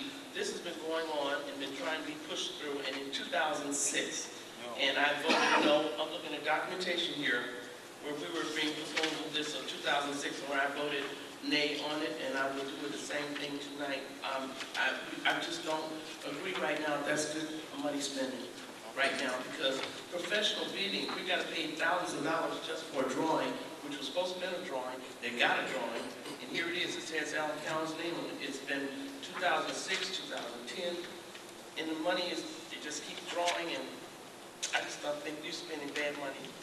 Bad. I don't think right now we're financially stable to do such a venture, but right now, it would be great, like I said, to do the outdoor facing. That's what we should spend our money towards that. But anything else, anyone else has anything to say? Roll call. You have something, sir? Yeah, I want to say those are pretty good changes you made to their contract that protected us from the side. Okay. All right. Got a motion in a Sorry. second. We have a motion, second. Roll call, please. Trustee Yeah, oh, excuse me, and one more thing, I'm sorry, my comment. When we talk about volunteers, we have architecture up here in the village. And we can use that. We have many architects in the village that we can use, but we're doing this. Okay, roll call. Trustee Williams? Both sides. Trustee Oscar Brown? Aye. Trustee Griffin? Votes aye. Trustee Rudez? Votes aye. Trustee Larry Brown? Votes no. Mayor Covington? Votes no.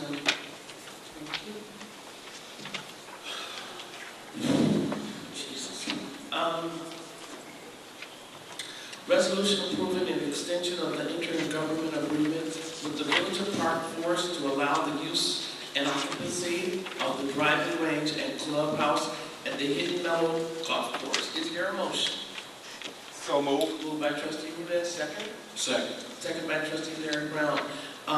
To let everyone know, Mr. Lanier, I'm sure you're aware of it, because of Governor State growing in that, coming up, I think this is the last year, Paul, if they shared that with you? I'm sorry. The last year that we will be able to use this range, they're talking about developing it next year. So, and this $1,000 is every month for the use of the range? It's the same thing. I'm sorry? Starting once we are approved to utilize the Right. facility, yes, ma'am. This a month, $1,000 a month for the use of the range. Okay, roll call, please. Trustee Williams? Both sides. Trustee Oscar Brown? Aye. Trustee Griffin? Votes aye. Trustee Rudez? Votes aye. Trustee Larry Brown? Votes aye. Mayor Covington? Aye. Appointments? Mayor, I'd like to make a motion to table the appointment. Second. Okay, this appointment was to appoint Mr. Bill Bruce as the Fire Police Commission. Is there any reason? Just one thing? Yeah. Okay. Roll call. I'm sorry. Roll call to table. Trustee Williams? Both sides. Trustee Oscar Brown? Aye. Trustee Griffin? Votes aye. Trustee Rudez? Votes aye. Trustee Larry Brown? Votes no. Mayor Covington? Votes no. Okay. New business. Bills payable. And just for the record, Mr. Dale Brown is a police officer, has been one. He's an upstanding resident. He has degrees. He's passed all his modules, just to let you know. Okay. Excuse me. Brown. I didn't hear that, but you So you said Gail Brown. I'm sorry, Theo Brooks. I'm sorry, Theo Brooks. Thank you for that. New business, bills payable, summary of request and action for the meeting of April 8, 2014. Attached to your approval is a list of the general operating expenses for the Village of University Park, and the following is a grand total of the everyday expenses for the last 2 weeks from March 26, 2014 to April 8, 2014. General operating is $373,804.76. Department service 202 is $290. 203 bond project fund is $290. MB Financial Special Purpose Funds, $245,735.24. Road and Bridge is $625. Town Center is $4,273.11. Golf course is $18,392.13. Capital project funds is $1,145. MFT funds is $325. TIF 5 funds is $257. TIF 6 funds, Town Center is $4,412.26, and a total of $649,550.20. And I notice there's a difference from last 2 weeks. I see a difference here in our expenditures.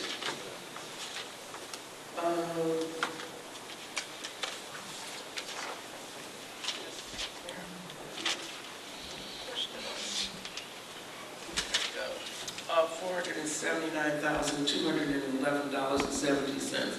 Is there a motion? So moved. Moved by trustee. Second. Second by trustee Larry Brown. Questions, trustee, please. 81630. Shuts compressor. Has a Jefferson lights. Are we almost through paying for those? It's $2,358.88. Trustee Griffin. Yes, sir. Sorry. There's still a lot of back invoices with a lot of our vendors. So these are probably some back invoices. And if you can catch them. All right. Okay, thank you. Check 81634, home on disposal. That's the price. $88,365.89. That's a simple garbage bill and pay.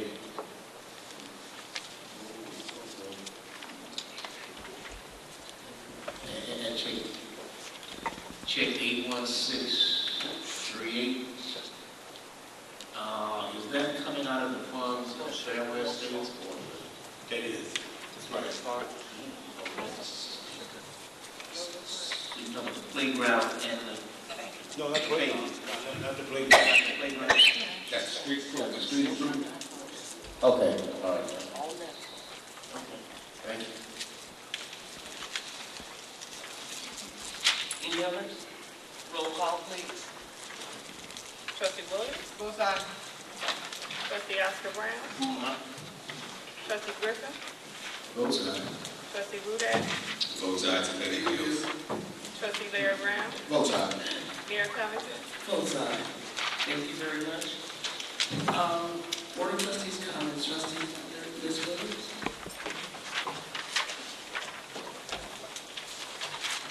Okay. Hello, everybody. I'd like to tell you tonight that the reason why I voted to end that committees, I'd like to make myself clear. I am for the people. I do believe in the people. The people have not been coming to the meetings. The meeting has not been held because we did not have a quorum. So this way, we can merge some committees together. We have more people there to do this. I noticed the mayor said something about the golf course. Well, she's on that committee, and we have not been able to have a meeting last month because she wasn't there. And she's never there. Okay? So, no, you're never there, Mayor. Now, I'm trying to let the people know that nobody's trying to do anything harsh or bad to anyone. We're trying to make this work. I've been on a committee, in fact, I'll tell you exactly what it was. Code enforcement. 2 years we had not had a meeting. Do you know why? It's because we didn't have one. The people do not come. When we started voting to not put different people on these committees, to hold off to find out what we got going on, it wasn't what the mayor had said that the reason why the committees wasn't coming is because we stopped the people from coming on the committee. That's not true. I'm not calling the mayor a liar. I'm just saying that's not true. Because we were talking about the committees that were already formed. Okay, I'd like to make that clear, and that's why my vote is that way, to try to help the community, not hurt it. Also, the GED classes, we're still taking application for the people who want to get in those GED classes because we're still going forward with that. And all you got to do is contact the Village Hall. Telephone number, you can call John Townsend, 534,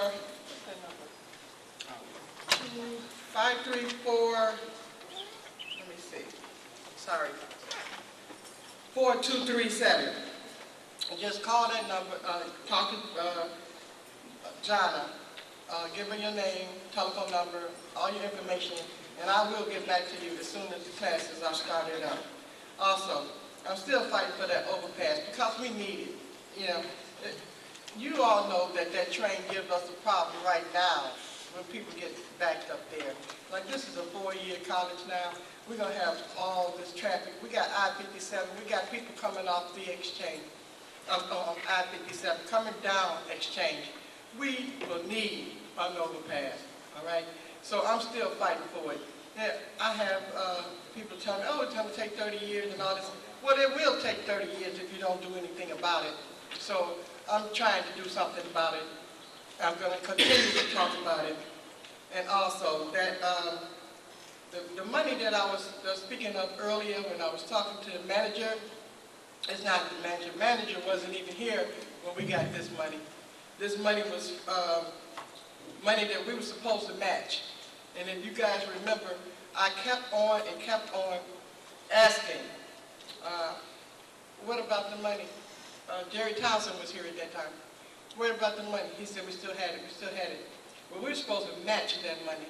And they were supposed to beautify Cicero and widen it up and open it up. We had money for these things. We don't have them now. Okay? I get stories where, oh, well, that's not supposed to happen. Or this, we don't do that part of it. But like I said, Manager Lanier was not here, so I can't blame him. I don't know where the money went. Maybe I can find out. I'm not going to give up searching. I'm going to find out. Okay, that's my conversation. Thanks for everybody for coming out and being on today and showing interest in the government. First, I'd like to invite everybody again out to God's Nature Ministries. It's at 515 University Parkway. I will be there on Thursdays to help tutor and math. I'm usually there between 4 and 6. Sometimes I can get there lately at about 4:30. Also, for those who are coming this Thursday, I may be a little late. I have a course room that day, so I might be getting there a little late. I have to express my vote on this in regards to the ordinance regarding committees and commissions. It was not the most elegant or efficient way, in my opinion, to handle it. However, it was better than the alternative of doing nothing at all. There's going to be new ways of operating these committees and commissions. They have to meet. They have to do the things that they were described to do. If code enforcement doesn't meet, give recommendations to the board about code enforcement. You know, What's the purpose of having it on books? The Education Advisory Committee hasn't been going to the school board. What's the purpose of having a committee? And various other things, which is why I have to do what I do. However, I believe the best solution I hope to continue to keep working on is to combine functions to those committees that are active, most especially the Planning Commission. In regards to the Planning Commission, it's just going to provide direction from the board in writing. You still have a clerical staff. You'll still be able to get office space as it describes in section 260 of the book. It's providing direction. And I think that's something that you can need, because that the Planning Commission needs. It needs clear direction from the board. That's why I support it. Same thing with the zoning ordinance, and it also limits it to statutory language of the state.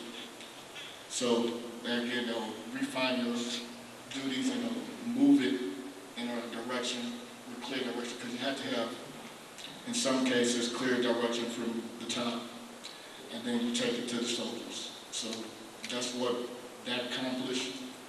I do not necessarily 100% agree with eliminating the commissions without combining them, but it is better than doing nothing. And also, people have to know that, you know, human resources, special events, that's just not going to happen. It's going to go through Parks and Rec. There should have been something in this ordinance in regards to assigning a board staff person to each and every commission. That wasn't in this ordinance. It's something we have to work on. Something I'm going to work on, because even though it wasn't the most elegant decision, it was the best decision between two worlds. Let's see, I said I wanted to talk about something, head tax, and the money that's coming in. That was part of my pledge when I ran, was to give this town hall a facelift, pay that street out there. I took a step to do that. We segregated money outside of this budget to take care of repairs around here. You know, I do have my list of priorities. I believe Greenbrier is a very big priority that needs to be repaid. I believe some streets on Amherst is a very big priority that needs to be repaid and added. Those are two I have in mind. And we can take some of that money and we can use it to fix the town hall and maybe get the technical resources. And it will be something we'll have to revisit because there are cuts coming. I hate to say it like that, but that's just the way it is. I don't enjoy it. I don't really like it. But it's going to come. Revenue estimates and expenditure recommendations shall be presented in a manner which is in conformity with good fiscal management practices. I'll just have to tell you right now that a $1.1 million budget shortfall between revenues and expenditures is not a good fiscal management policy. And I will have trouble supporting something like that in good conscience. We don't have to make cuts. We're going to have to do it in 2 to 3 weeks. People are going to have to make tough decisions. Maybe that part-time officer, maybe we just won't be able to get it, but there's going to be something done. And something's got to be done. I'm sorry for anything that might happen to any one of your departments or the personnel involved, but you got to make some tough decisions. You got to do it in 3 weeks. And I cannot say it any clearer than that. If you don't, we'll have to come up with them for you. I asked for some things about ways to increase revenue. We got to get it. Because it's just the way it is, because that's what the law says, and that's what I'm going to do. I'm going to make a decision that's good and fiscal and responsible. I don't want to do it, but it's going to be done. Others will accomplish it. Thank you, sir. Trustee Bickey. Good evening, everyone. To the young lady, yes, I don't know your name, so I'm calling the young lady, so I apologize. So I don't want to okay. Miss Wilson, okay, I didn't know. Miss Wilson. No, she likes the young lady part. Miss Wilson, I'm sorry. Okay, I'm sorry about what happened. I'm sure they will look into that, and I will ask them what their findings, so I know something will be done. So for that, I'm sorry about that, and I apologize, because it's hard being a young black man in America, It really is. For those who toe the line and do what's expected of them, people feel that every young man is a thug, every young man shows his underwear, and which a lot of them don't. So for that, I'm sorry and I apologize. On the chief, I want to congratulate you for following through to a positive conclusion on that shooting. I appreciate it. And I know people in the University Park also appreciate it. On the committees,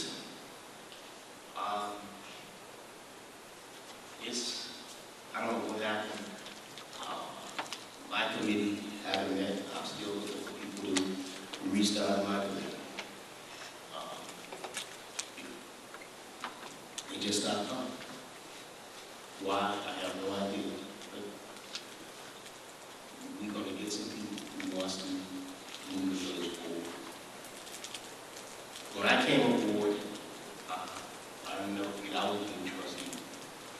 And at that time, Mayor Howard, he gave everybody projects. Everybody.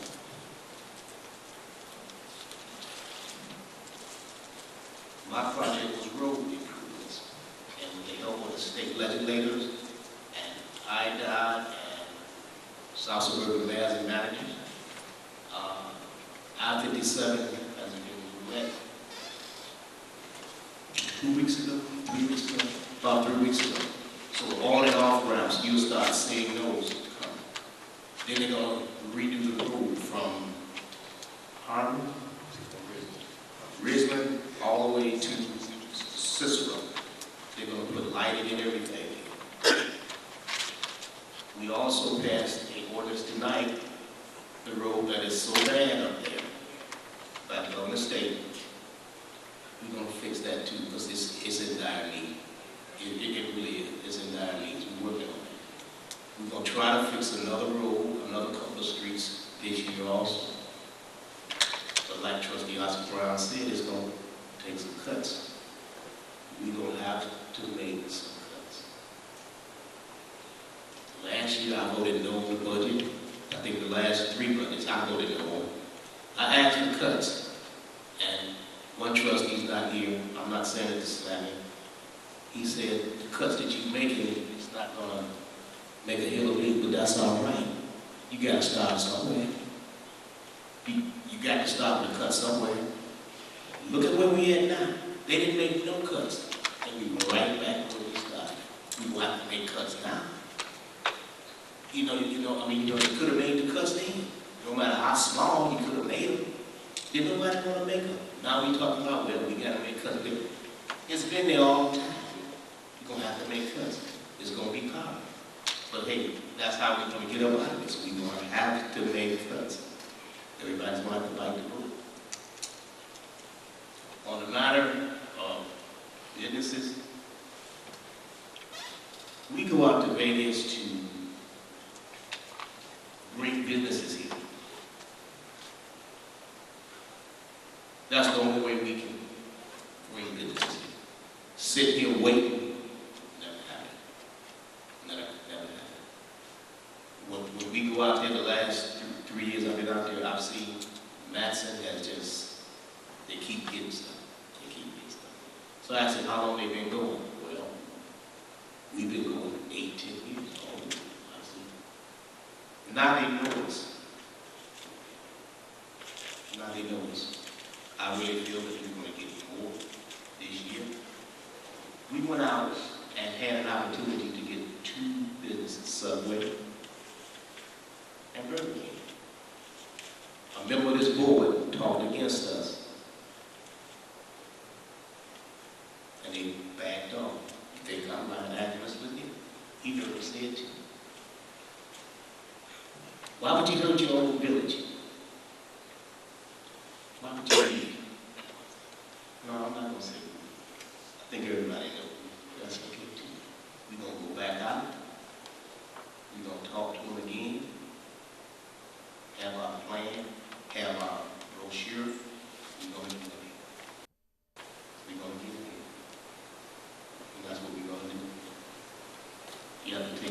small steps to move forward. But that's what we're going to do. We're going to get them here. Those are my comments. Let's speak. Thank you. Trustee comments. Trustee Graham?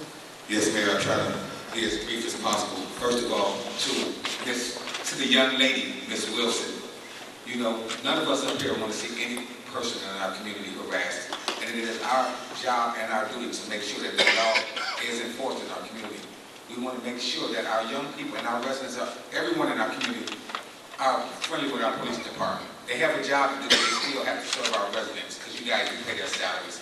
So we want to make sure that you guys are receiving the best services from our police department. And I'm quite sure that she will not stand for anybody harassing any resident or young person. Sometimes there are misunderstandings and people sometimes may have the same clothes on and dress similar. But I'm quite sure that no one on this board will stand for anyone harassing any one of our residents, because after all, the police need to be our friends, and the police are going to be introducing themselves to the residents in the community. Hopefully, it'll be nice if officers could call everybody by their first name. But, you know, that's our goal. So I apologize if there was any wrongdoing that was done. Okay? Mrs. Wilson? Ms. Wilson? Second of all, sometimes, you know what, you people are always saying that, well, we got to hold on and do this and stay with what we've been doing. But you got to get out the box thinking, because what we have been doing, continuously doing the same thing over and over again and expecting different results, is not going to happen. So now I'm very proud to say that we do have a board that thinks outside the box, who does believe in a better future. It's not always about what we don't have, it's what we're going to have. So I'm going to try to put that into our residents' mindset. Let's not worry about what we don't have. Let's understand the plan and let's move forward. And we're going to ask everyone to join the Board of Trustees and help make this community a better place to live, because everyone deserves a decent quality of life. Okay, so when we do these committees and commissions, it's never personal. It's always try to make our community a more efficient, sustainable community and get the best things out of what we have. Sometimes we have to go back to the old cliche, we can do more with less. I think we've all done that at one time or another, and we've always found a way to make a way. So I'm asking people to have a little faith in something, okay? We're not here, everybody up on this board lives here. Everybody on this board pays the same taxes. Everybody on this board drinks the same sour water. Everybody on this board pays the same garbage bills. Everybody on this board wants to see a viable, clean, economic, strong community, and I can guarantee that we will work our best to bring that to you. We've got some good improvements coming. We've got new sidewalks coming down by the middle school in the spring. We've got a new Hickok Bridge coming up. We're going to be putting safety lights up by Coretta Scott in safety zones. We're going to put crosswalks on Exchange Boulevard. We're going to pave our streets to motel up our cars. Like I told my wheels, I'm not going to even hit the village. I'm going to take it as a loss because I love my town. All right, manager? All right.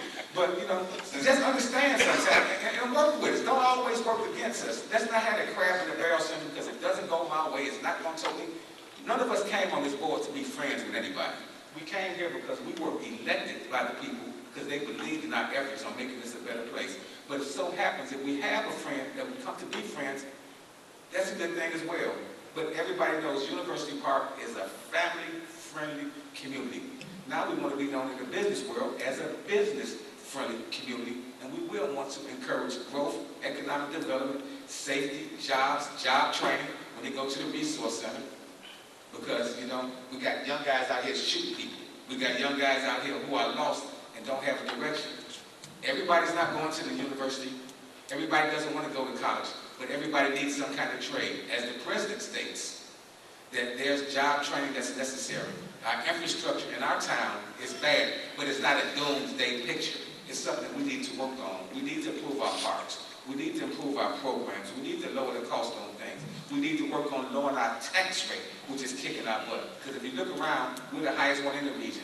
But now, we're doing something that we haven't done before. We're actually bringing revenue to the table, which hasn't been done in my 10 years sitting as the Board of Trustees. It's always what we spend but never bring in. So, for instance, our head tax, estimated $270,000. That will come in as revenue, won't come off the burden of the taxpayers.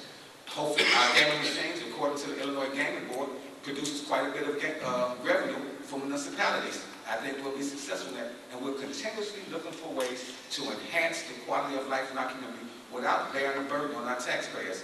I ask you guys again, hang in there with us and support us. We're not going to do anything to hurt you. It may be unfavorable at the time being. Tough decisions have to be made, and it takes tough people during these challenging times to make those decisions.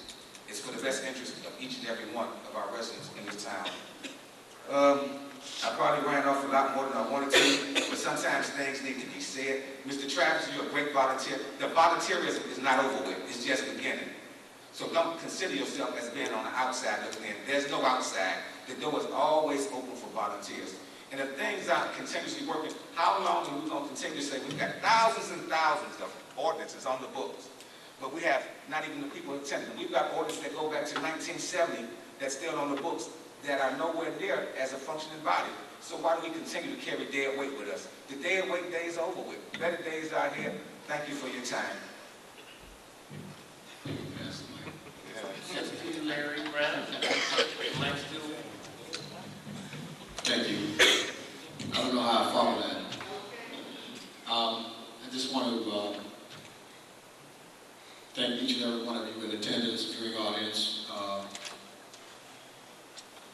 Trustee Williams, I want to apologize to you earlier. I misunderstood what you said, and I want to give you my most deep and sincerest apology.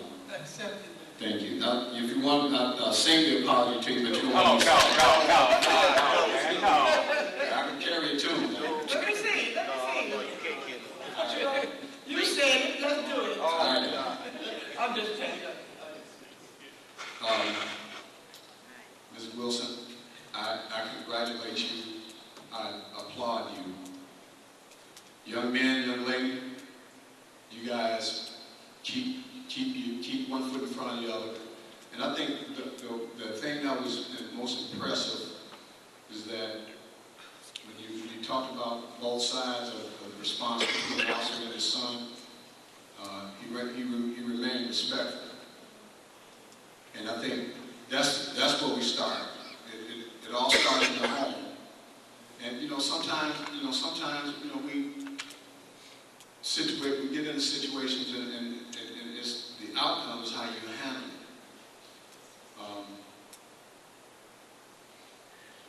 I was listening to what you were saying, and a lot of what you said brought back my mom.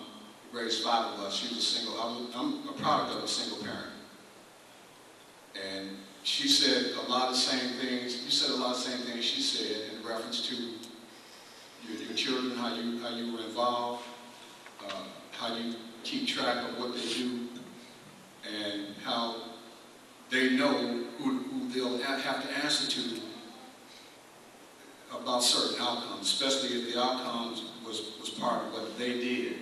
And I applaud that. I appreciate that. The other thing is, I know these young men. I know they're a little bit louder than that when they're around their friends.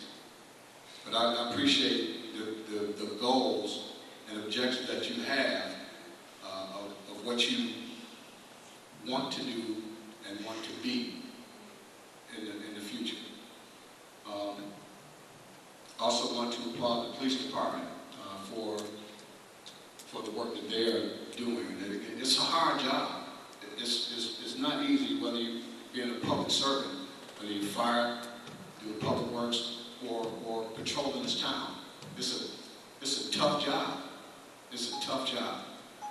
And I think we all have to, in time, you have to learn to appreciate everybody. Your residents appreciate the servants. Servants appreciate the residents. And it's all about just one word. It's called respect. And that's what it all sums up to be. So I'm not going to ramble on. I'm done. I hope Trustee Payton, wishing him a speedy recovery. Mrs. Brown, it's good to see you again. Missed your face. All right. And those are my comments. Thank you. Thank you. Piggyback on that, Ms. Brown. Good to see you. The government belongs to the people. We've read this numerous times. The government belongs to the people. I'd like to say what Trustee Griffin said. We go to Vegas. I don't know if he knows the history, but the village has been attending Vegas for many, many, many years. Many years. I wasn't privy to it, attending, but the village has been going there and being represented. And Trustee Williams, I did not come to the last meeting, and I told Clerk Jones that I wasn't because I had a previous engagement and the one before that. Now, if you can recall, and I will get the agenda and the attendance record, when you said I've never been there. I didn't say never. I haven't been there. I think you've been there twice. We haven't had a meeting almost a year. You know that. Because So we have not we had had a a forum. forum. That's right, and I Not had understand that. You were And not know a lot of there. people were not there for many reasons. Okay, so we have the attendance, but I don't like it doesn't mean to say that I wasn't there. Everybody had different things to do. They rescheduled it over and over, different times. So Wednesday nights, my Bible class nights, okay? So the first of the month, I have to rearrange things and I have to skip it. So I took the priority, and then he said it wasn't so that. I will apologize for that. But I made arrangements, so I'll be there for the first of the month. Okay, so we'll be there. As far as the police department, I applaud you, Chief, for that. And if next time the letter comes, I'd be glad to read that letter. And thank you to the family. We appreciate you giving admonishments to our police department. And Ms. Wilson, I know, being a single parent as well at one time, it's hard when you got the boys, and I applaud you being an awesome mother to have those children on the honor roll. I want to personally applaud you for bringing those children up with that. That's phenomenal for you as a mother. And I crown you mother once a year for that. And I apologize. Maybe the officer didn't understand, but I guess they get irritated because the kids do be in the street a lot. And they just like, get out of the street, please, for the danger.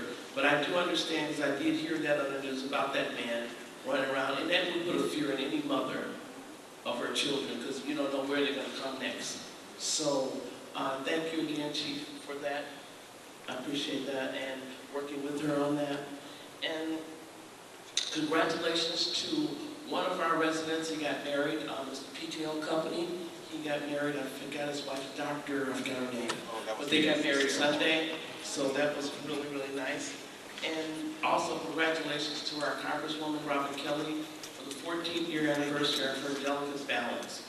That was just phenomenal, because they need to know sometimes how women really balance their lives. It's something that they go through, and it's kind of extraordinary, and that's the mother doing extraordinary things. Also, when we go, I ask everyone here to pray for our president. You know, it's very sad how he's being so disrespected. How whatever he does, whatever he says, whatever he tries to bring up, they're not listening to anything. They're trying to kill his legacy. So, and I can understand that totally. And I think that's bad for the Americans' part to do. And thank you, Mr. Wayne, for your comments. We take them not negatively. We have to do better. If we know better, we do better. And anybody that has comments, that's what we're supposed to do. And as far as the budget, I would like to see one thing put in the budget, that our department heads start looking for grants. If they look for grants for revenue to bring in. I personally, as tonight, I'm trying to generate the revenue all the time. The shelters that you see here, and I don't know, Chief, if you looked into it, but someone sent me a picture of one of our shelters. I worked so hard to get that here, and for somebody to just tear it apart. Why do you want to do your village like that? That's where you live. They tore the whole side of the place out. Why? What? What's the purpose? Who does that? And then we got $980 per shelter, which brought us a revenue of $10,000. And we had to put nothing into it. That's revenue that was generated to the village. And as Trustee Griffin said, 1996, that has been sitting on the books of $10 million for that I-57. When I became mayor, Bud Fleming, and I have to give him the honor and respect for that, and the credit, he said, Vivian, get on that right away. And we brought it here, and we worked. Trustee Griffin worked with us, and it was fabulous, and we're doing it. We're making a difference. Now, there's some things we could have brought in, was voted down, some revenue, and jobs, but that's neither here nor there. I would also like to say that it's really strange to me, and I understand things change, but 4 trustees was up here when Alvin Cowan was here, ran against him, lost, and took it graciously. But since I've been the mayor, same 4 has formed a committee, and it is to upsert my authority, nothing more, nothing less, not to help. And that's what it is. It's nothing more. I'm a female, and I'm still in a battle. President Lincoln was the first president of the United States that supported women in their voting and their suffrage. And it's a shame. In 2014, we're still dealing with that. I am personally working really hard, night and day and night, 24 hours, 7 days a week. I love where I live, and I will continue to do the best that I can to generate revenue and generate love in this village. We must do that. And they might not agree with me, that's okay. But I will have the courage to stand up and say what I have to say and do what I have to do for the village of University Park. And I'm sorry that they didn't form that committee, the legislative committee, when he was here. We just went along to get along. No adversarial actions, nothing. We were done, we didn't go to the conventions. We didn't even know about the conventions. We didn't even know about some of the conferences. And I was a senior, some of us did not. I said some. So it's one thing, you're okay, trustee? Okay, you're all right now. It's one thing to disagree, but there's another thing to disrespect. And we need to get it together up here and do that. Because we can be so phenomenal. I love these people up here. I don't care if they don't like me. It doesn't matter because I love them anyway. But if we could just put it together, we are a diamond in the rough, people. We are blowing up. Everybody talks about University Park. Some people call us a dysfunctional. I don't like that. I want us to work together. Make something happen. Let's be powerful. We can be powerful. And I keep saying it. We are the only African Americans in Will County. We should be on Channel 7. We should be in the newspaper. We should be shining, but not. I will work with you. We had 2 retreats for nothing. I put it out there. What do you want to see? Let's make it happen. And I am going to share, in my closing remarks, that I'm really hurt. I hope whatever the plan is, because I'm not in the midst of it, I don't know the plan, because it hasn't been shared with me. But I hope that somehow we get it together, because I have a stack of volunteers, applications from this village and residents. And every time I brought them here, they were voted down. But we could have had forums. We could have had these meetings. But what can I do? One vote. Remember that, people. One vote. No more than one vote, one power. That's it. But with that, I know who has all power. And that's what I reside on. And that's what I remember. And I know that's going to take me higher and higher heights. And I'm not here by mistake. God is. And again, learn to respect. Disrespect is not good. If you disagree, that's okay. Yeah, you're right. But don't disrespect. And at that time, and at this moment, I thank each and every one of you for coming tonight.